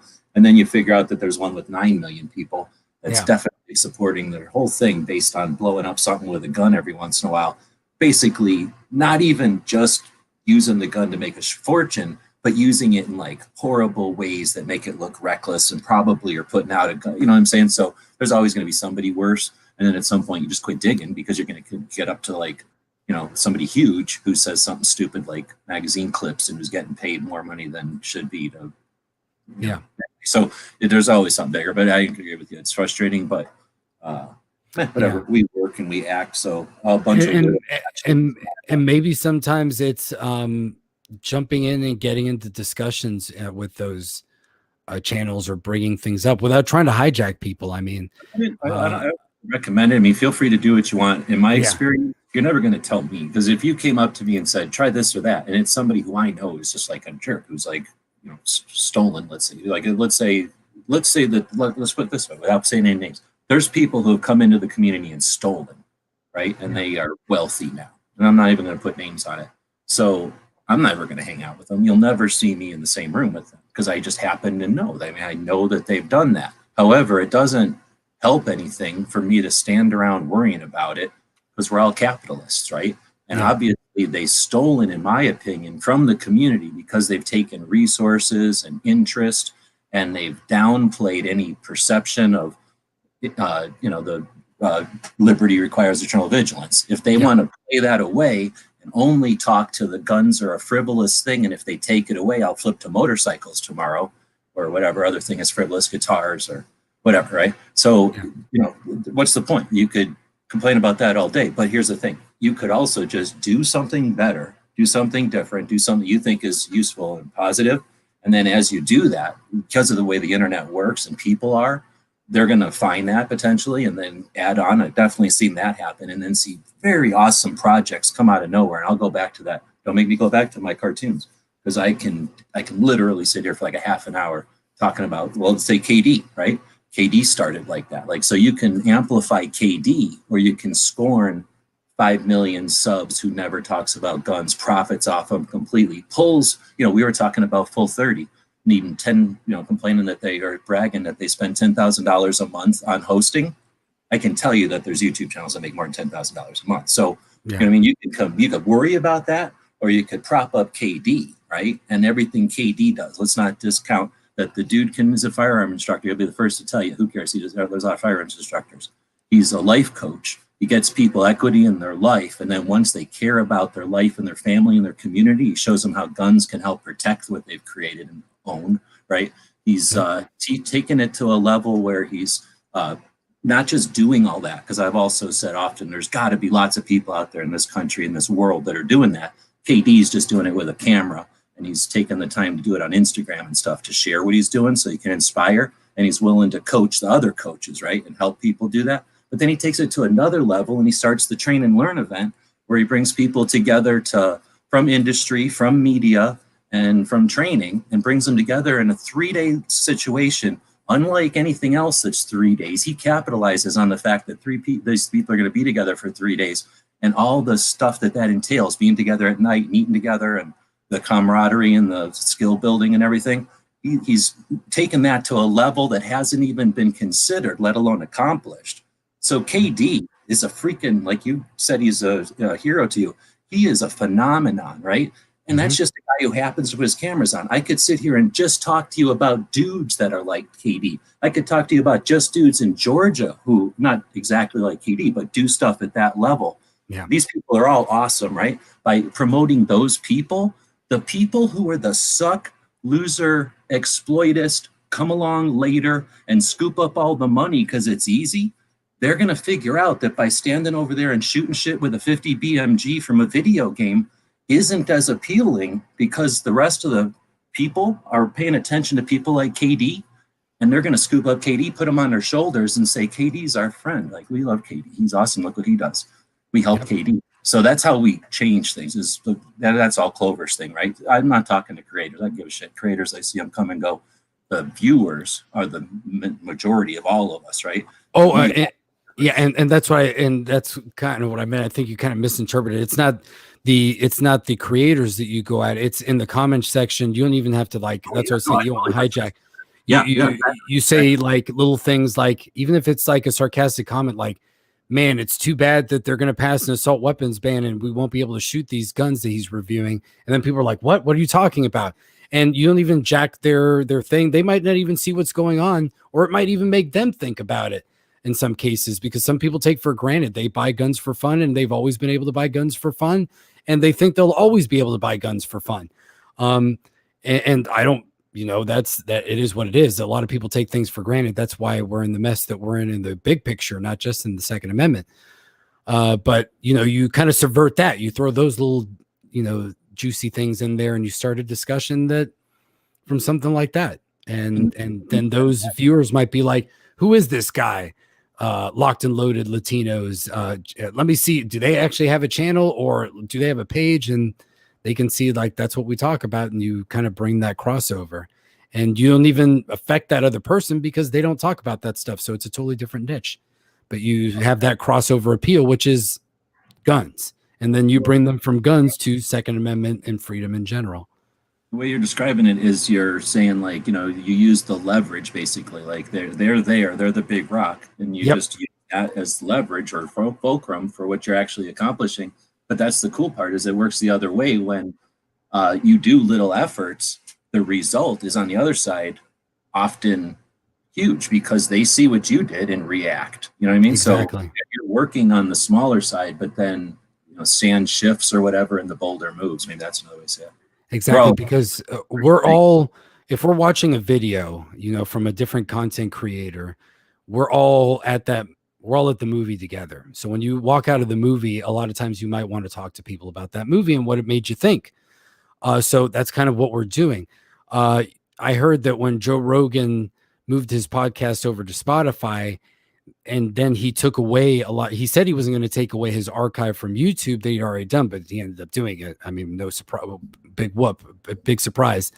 But anyway, what a lot of people said that they were angry about was that they lost the comment sections that were underneath those videos, and some of the great, how many great commenters do we have on our shows that we go to different shows and they're there, and we're part of another comment section with them. So we're not just hosts of shows that they may watch, and we have that relationship, the streamer commenter relationship. We also we're commenters with them. So you build a friendship with a lot of these people. And I think Joe Rogan took that for granted. And I think sometimes we take for granted the power behind that. And that's why I love doing a live streaming show. I think it's the best, because first of all, you can always mess up, and it's more fun for people that are watching it, because it can be spontaneous. But you also have people that bring things up that you may have never thought of before, or asking questions and keeping you on your toes and keeping you in check if you say something that's BS or stupid, and they'll be like, hey, dude, here's the fact check, or like, you screwed this up. Or even if you're not being malicious, you might mess up, and they'll be like, oh no, it's actually, this happened this year, or with this person. You'd be like, oh, thanks a lot, I appreciate that. So it improves the show, and it improves the conversation. And so the chat, the comment section, those are very powerful, and I think we take it for granted. And using that on other channels or in other forums, we can kind of use that to, I hate to use the word, but it's such an effective word, evangelize people that way. That's what you're doing. You're kind of spreading the 2A gospel, so to speak, or the freedom gospel. And look at the tactics that religious organizations use. They knock on people, or they try to bring it up in a conversation. Sometimes it's pretty awkward and it doesn't work. But if you're already in one degree of separation, which is, okay, we're on a gun channel, it's not about advocacy, but it's about fun with guns, you're already in the same wheelhouse. It's a different denomination of the same church. So you can start talking to people with that stuff, and then pull them over to your specific cause, so to speak. I'm sorry if the metaphors and analogies are a little bit crazy, but I think I'd like to riff off a little bit. So I'm gonna see if Clover wants to say anything. Otherwise, we're back on Enrique's comment, and that is 17 minutes ago. I got to go in about 15 or so. So we're gonna at the half hour mark. Half past the hour is when we'll end it. So it's about 15 minutes ish from now. But he said. Back from before, he said, I agreed. I have met many off-roaders, overlanders. He does 4x4 stuff out here in the desert, who are 2A supporters, and they communicate their support via their interest groups instead of, say, I'm the NRA or something in their social media. So in other words, he's saying they communicate their support via their interest groups. So in other words, they join organizations instead of saying it themselves. Is that what he's trying to say? I think. And then he had a follow-up. I think he goes, I'm not famous, but I did get a lifelong socialist to purchase his first AK to protect his family while overlanding. He had even joined a pro-2A socialist group. I know, oxymoron, but hey, count one in. So that's the thing. I know there are some of those groups. I don't have them in my list. So that list I was showing off where I'm trying to chart everything, I don't chart some things. And it's not, it is intentionally, I guess, but it's only because it's not done. Like I'm going to figure out ones, I got to figure out a way to, what's the word, to determine which ones to put in there. But first I got to get a list. So I'm in the process. I'm not sure if I'm going to include those, but that maybe is a topic for another day. We only have 15 minutes. You guys have been watching the chat. Am I missing anything? I'm trying to remember where I even was now. I'm a couple of minutes behind. Then I skipped over. I would say in the only regard where I differ, this is where I kind of go away from the everybody 2A kumbaya, as long as you're into guns and 2A, we can all be friends. I don't think that's entirely compatible because like I said, I came into 2A from the freedom perspective to begin with. So constitutionality, you know, if you watch our show, we always end with an amendment to the Constitution. We talk about that. So for me, those things are equal and enhanced. So I want to promote everybody to get into 2A, but we have to also realize that freedom comes first. You need the Second Amendment in order to have freedom. So 1A and 2A are equal for me. They need to be equally protected because they're the two that protect one another. You need to ultimately, if they try to take away your freedom of speech, you have to use force to defend yourself. And the same way, in order to advocate for the Second Amendment, you have to have free speech and for any of our rights. Shouting something dumb, wrong, or loud isn't effective as saying stuff that's good to the right people, right? So free speech is just like fire and shooting. Like you gotta fire good. Owning a gun, you're not a gun fighter. Exactly. Think about it for a minute. So yeah, I like all those points. So yeah, like I was saying, we want to ally ourselves with other people, but you want to make sure that to chat with you more. They believe in your rights too. Like it's not like, you know, I don't necessarily want somebody that believes in taking away my free speech, but they might be okay with guns. Like that doesn't jive with me, you know. No, I hear you. Yeah, that's right. It's like, okay, so you're going to try to take away my other rights, but it's like you're almost perverting the Second Amendment. It's like you want to use it as an offensive thing to take away other rights if you kind of believe in that. That's kind of the way I look at it. It's like a subversion. I think that since we're at the end of the show, it sucks that we're getting into that topic. Maybe Clover could have it on a Thursday show and invite everybody in, or if you want to start having different shows where you talk about stuff, or maybe we could try to do something. I've had workshops in the past. I could try inviting people in, but kind of along the lines of what you're saying there is, I think along that line is when people are having Second Amendment, whatever, echo chamber, shouting at the sky. I mean, right, we're all kind of saying the same thing. When they're being ineffective with their Second Amendment advocacy, it's often just because, again, it's not like they're not loud enough. It's not like they don't say it enough times or repeated enough. It's because they're singing to the wrong tune, like they're singing the wrong song to the wrong group of people. Yep. So when you're talking about First Amendment advocacy, often those people, maybe I don't know if the word eloquent, but they're more able to use their words good to describe the stuff that we're trying to describe with our Second Amendment, yelling and screaming sometimes. And yeah, mixing that peanut butter and that chocolate is good both directions for sure. Because we're not wrong with Second Amendment advocacy in that we're, because we haven't accomplished getting rid of the NFA. We just haven't seen the removal of the NFA, so we don't have an obvious path in front of us. There's no directions nobody dropped in front of us, so it's difficult to come up with directions out of thin air. And everybody's doing different things. So yeah, if we can figure out ways to be more effective, I think that ties in with what you're saying. Like as First Amendment advocates, you're going to come to the table, I guess, with a whole different set of skills and resources that Second Amendment advocates just have never paid attention to. So yeah, when you mix those together, they both get stronger, and hopefully the same thing as we were kind of talking about before. The audiences figure out, oh shit, I never thought about it, but I'm a Second Amendment advocate too. Yeah. First Amendment advocate also, and then boom, we got twice as big an audience. Yeah, and I mean that's kind of the whole. You hear it on the, I guess, the more political spectrum, red pilling people. You see more and more people becoming like realizing what their rights are and learning about freedom. So even more of those people are going to sift further. You've got big names like Tim Pool. He does, basically a news podcast. He always said that he came from the left. And when this year started, he's like, I never would have allowed people to own guns in my house. Now he's like, I own a ton of guns because of the things that have happened. And now he's becoming a vocal supporter of the Second Amendment and starting to ask those questions. At first he's like, well, maybe some regulations are okay, but he started at no guns at all. So that's a huge move. And now he's moving more towards, well, yeah, maybe no regulations at all might be the better way. And you have to let people start moving too. It can't be like, well, if you totally don't fight against the NFA from day one, then you're done. It's like I saw Clover talking about what is 2A enough and all that stuff in the chat.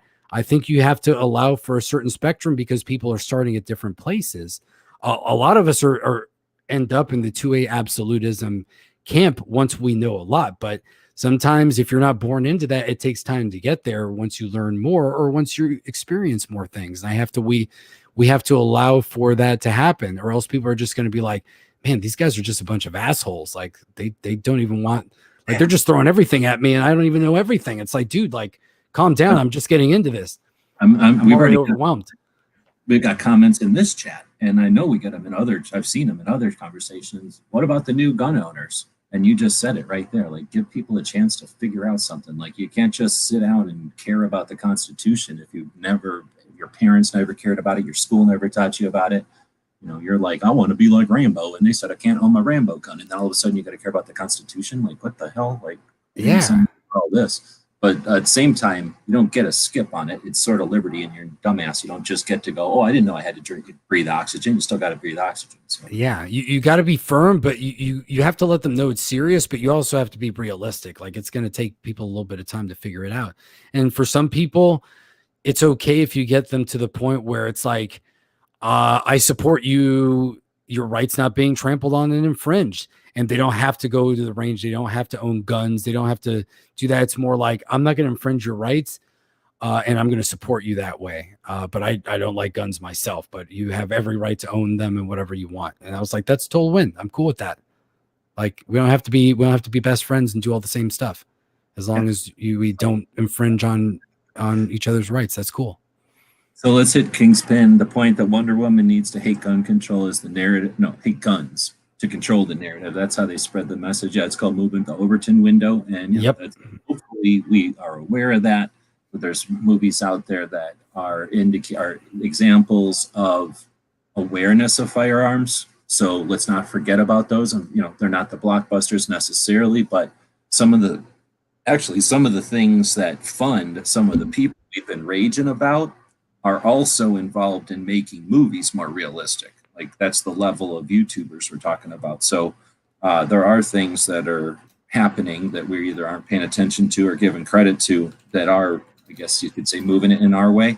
Although I'm not satisfied either. They definitely aren't moving the Overton window and second manipulations of firearms more realistic. But at least that's an intentional move. And it is in counter to the Wonder Woman writer intentional move of saying, I hate guns, as opposed to what Clover said, educating. Yep. Shooting at people is dangerous, or don't point guns at people or something. Yeah.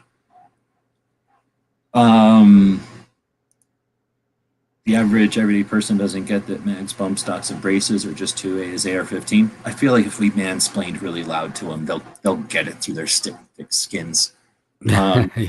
And the average everyday person doesn't get guns at all. If you asked me in high school, I would own guns. I would have said, hell no. Yeah, exactly. We got to remember that half the people aren't even 2A. They're not even A or 2. They're just nothing. We have to get them both up to 2 and A. Yep. Probably A first. Learn that they got rights, right? And then go, kind of like what KD does. It's almost like KD's got something going there. Like, let people know that they got something to lose, and then let them know, hey, here's a thing that was conveniently written in to protect our ability to protect them. Yep. Uh, I think we've outsourced our rights for conveniences, and because things are so good in 2020, I mean, as far as technology, you can get food, you can stream whatever you want. It's amazing. We can do this show right now. We're all in different corners of the country in real time and have other people from all around the country give us immediate feedback. That's freaking awesome. But that also lets us take away for granted when they take away some of our rights, because you're like, oh man, but all these other things that I really, really like and that I use all the time, they're so much better. And it's okay if I can't say the things that I want, or if I can't defend myself, because everything else is so awesome. And that's the real fight that we have. That's something that I think that's what's made things so hard recently. And that's a weird battle. I think it's complacency, and that you fight with awareness. People have to realize that they're in the water that's increasingly hot. But I'll throw something else at you, because I'm not letting one bad Marine who's been here since 2013 get away with nothing. I'm not letting you get away with nothing just being in there for the first time. What you're saying is correct.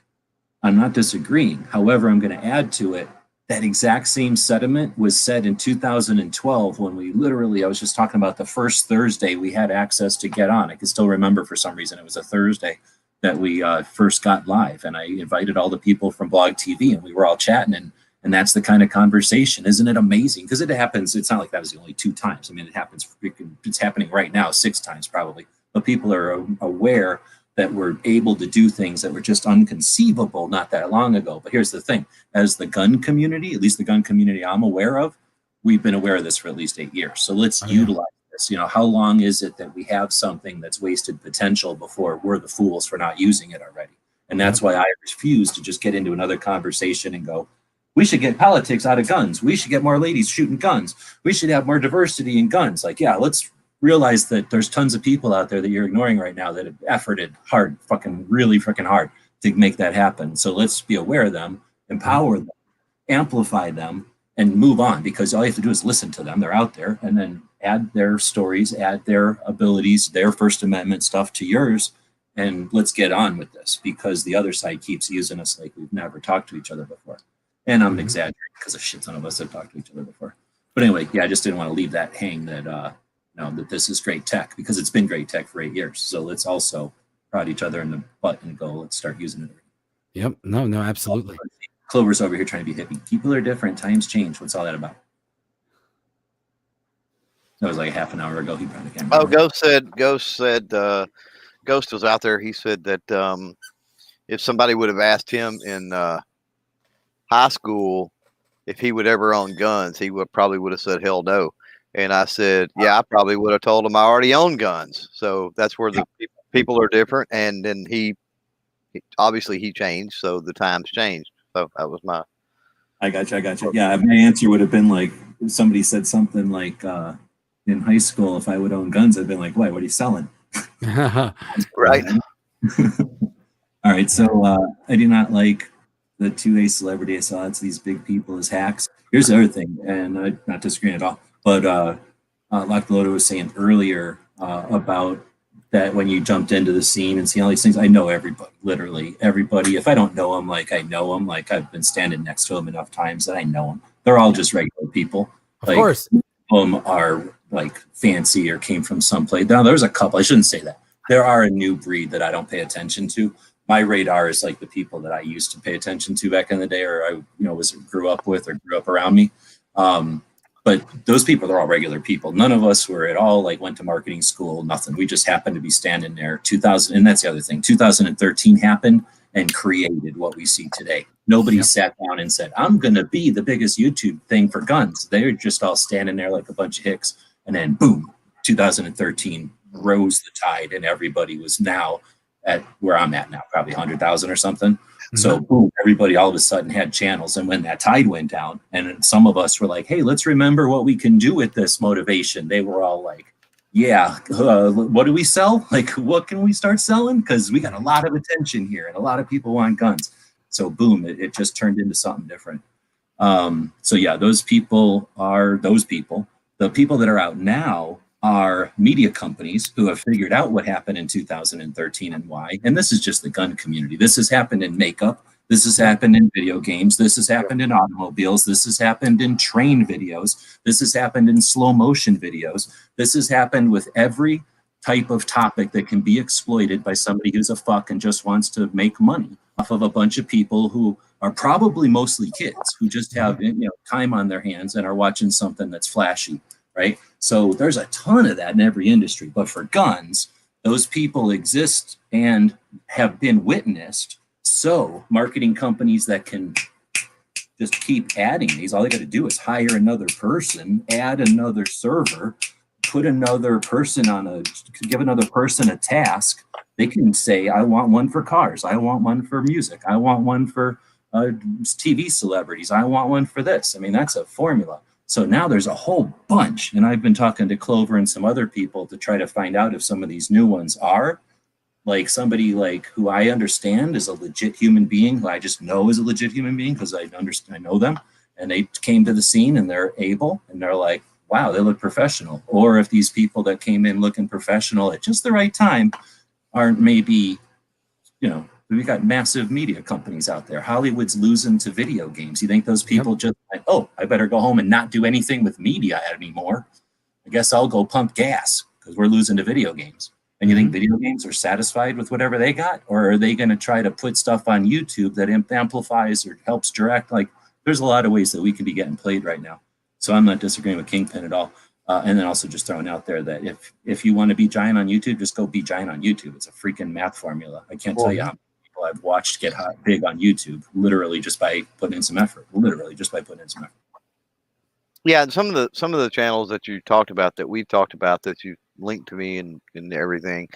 One thing that concerns me, and it's just from being in the overall general creator space for so long, paying attention to that and everything else, is that smaller channels tend to have very fundamental flaws in really basic things, right? They see from the outside looking in, they see the recipe, they see the cake that's made, right? And they try to replicate the recipe according on what they see. They don't actually have the recipe, and they're not necessarily tasting it or even slicing into the cake to see what's in it. And so there's very fundamental things they do wrong. And one thing that worries me about some of the ones that you did send is they're not dropping the ball on very much, if anything. And that, exactly. I mean, they're firing on all cylinders. And it's like, okay, did they spend years educating themselves? Did they spend money on YouTube coaching, which is a thing, and you can do? Yeah, I guess that's true. I mean, it's possible, but there's questions around that. It's like, the feel is weird. It doesn't feel like a channel that size, and that could be a good thing, and it could be a bad thing. And the worry is where you're going is that it's a bad thing. It's exploitation. I'm sure it's created, but yeah, if it's just an indication that people are coming on with a whole new level of sophistication, then doom on me, because I am never going to be able to. I couldn't keep up with y'all. I'm not. It could be because I don't know specifically gun channels, but I watch a lot of different YouTube, and there's like this one video game channel that they were a husband and wife, or a boyfriend and a girlfriend, actually, because that's her whole spiel, that she's the girlfriend that doesn't really play the video games. But they came on, and from the first video that they had, I was like, holy crap, their editing is incredible. Like, they had great cuts. They had memes thrown in that they made themselves, video edits of their own footage spliced with other stuff. I was like, this is incredible. I've never seen a channel drop something like this in their first video. And then later on, as I found out, he was like a graphic designer that like lost his job, and she's in theater or something. Yeah. So she's, whoa. I was like, whoa, not to say that they were disingenuous, but they just had amazing skills that they applied to this medium. Sure. I was like, wow, that content was incredible. So yeah, I wouldn't be surprised if there are other people doing it in other industries. Yeah, because if you really wanted to be good, you could sit down and go, oh, I like this, and I like that, and I like that, and I'm going to put them together, and I'm going to do that. And it would take you like 5 seconds to figure it out, right? And then you do it, and then, you'd have something that's just amazing. So that's what's kind of hard to tell. But it's also like the direction and I guess the bigger picture, like, again, dropping days before it becomes an issue. Well, that's coincidental. Yeah, that's the thing. I think in other cases it could be, as far as like production value, it could just be that supposedly like 160 million Americans own firearms. Maybe there are some people that are in other professional industries that are ready to come out of the closet, and they're like, I'm into guns and I'm going to show it off in the way that I know it. And I just happen to have these skills in like graphic design or videography and things like that. And now I'm ready to show off something that I like. And that could be it too. A lot of younger people are going into this specifically seeing that this has become an industry. So they are already learning those things in school. I know even my last few years of college, a few years ago, they already started emphasizing being able to live stream and market yourself through video, and things like that, and to teach us how to edit. And that was very basic back in the day in like the early 2010s or late 2000s. So now it's actually viable. Now it's a proven industry. It wasn't just a concept. It's already been proven. And I don't know if you've noticed, but things like doing like a intro or doing something like a title fade or something like used to be. I'd have to open up the thing. I'd have to apply a transition. I'd have to edit. I'd have to save, and I'd have to create the transparent GIF that I'd put on top of, include with as a layer on. And now it's just type into your app, swipe your thumb. Like I don't play with too much of the video, phone video editing, but yeah, from what I understand, the stuff that I learned to do with my video editing, which was like an electronic version of what they did with films, because they were making it for people that used to work with films and cutting and tape and everything. Yeah. And they made an electronic version. Now they're like, oh, well, the elements of a video are all we need. So let's give them like a orange or a warm theme. And then who cares what the actual circle looks like or what color the thing, they just give you basically what am I trying to say? Like a presets or skin, and people are satisfied with skins. And that's always been, I guess, a thing since the beginning of the internet, at least, doing everything by yourself or allowing like some skin to do half the work for you so you can put your time into your content.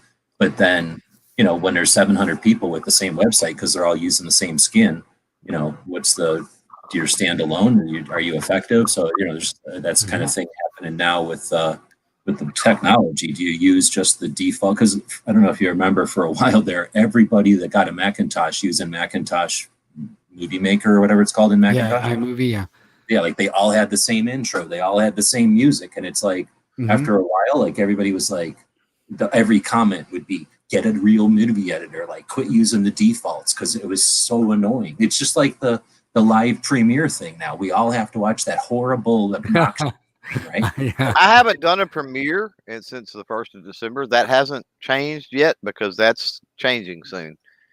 We will have options. Yeah, we will have options on that soon. That is coming if it's not already. I haven't looked. Hey, with that, I've got to jump.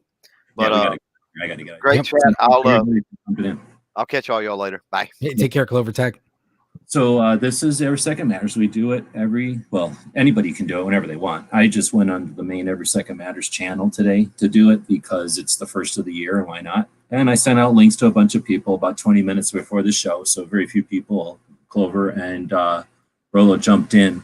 But anybody is welcome to do Every Second Matters. It's really just a concept to think about what our Second Amendment protects on the second day of each month. We do have that patched logo / like emblem, whatever you want to call it. And it was made specifically so that it wasn't a gun thing necessarily. It wasn't like a big figure or a gun saying or something necessarily. But it would be something that people might go, what is that? Or point to it or ask a question. And you could either right then, if it's the right time and setting, talk about the Second Amendment, or bank that, next time you're waiting in line for something or you're driving somewhere, you go, hey, remember you asked me about that patch? Let's talk about the Second Amendment, right? So it's just this catalyst. It's just a little thing that lets us as Second Amendment advocates remember to do something once a month so that we don't forget about it. It keeps us together in a changing format. There's no place or setting or time or no channel that's associated with it. In fact, it does better when everybody does it everywhere, right? And there's no necessarily anything to do. Often, for a long time, people would get together towards the end of the day in live conversations and talk about what they did or whatever you want to do. So, yeah, keep it growing, keep it going, and, keep an eye on what that Second Amendment protects. Thanks, everybody, for joining us. And Probably you want to plug anything before we head out? No, that's awesome. I would love to do it sometime if it falls on a day that Joe and I can do it. Yeah, we'll be on our show tomorrow, so we'll talk topics. We're definitely going to rant about Wonder Woman. So yeah, right on. I didn't like it. I mean, I wanted it to be better, and I didn't like it. I thought it was a dumb. What do you call it? Yeah, we'll go into it tomorrow. Joe hated it too. As soon as she saw it, she was like, "Seriously, I wasted 2 hours." And what sucks is worse is that it could have been so good. Like, because I think they made Wonder Woman so awesome. Like, I really liked the first one a lot, so I had a lot going on. But they had Stranger Things to go off of. They could have made it so cool about the '80s, but they just sold out. Here's my thing. Like the gun comment, obviously that pisses me off, but that's whatever. That's like a throwaway thing. It was just like, I feel like they went to a child and they asked a child, like, can you write us the script of what you would want a Wonder Woman movie to be? And that's what they did. So it's like, it's not that it was like some terrible theme or anything like that. It was just not good. It's just not good. A child wrote it. That's how it felt. Everybody can get wishes, and wishes can be bad. Like, just horrible. Let's not explain nothing, and let's just make it a little fancy. Yeah. So look forward to their show tomorrow. Wizards is live in the morning, and you can do anything you want. It's still every second matters. So go do something, go post something, or don't. Our actions today create our realities tomorrow.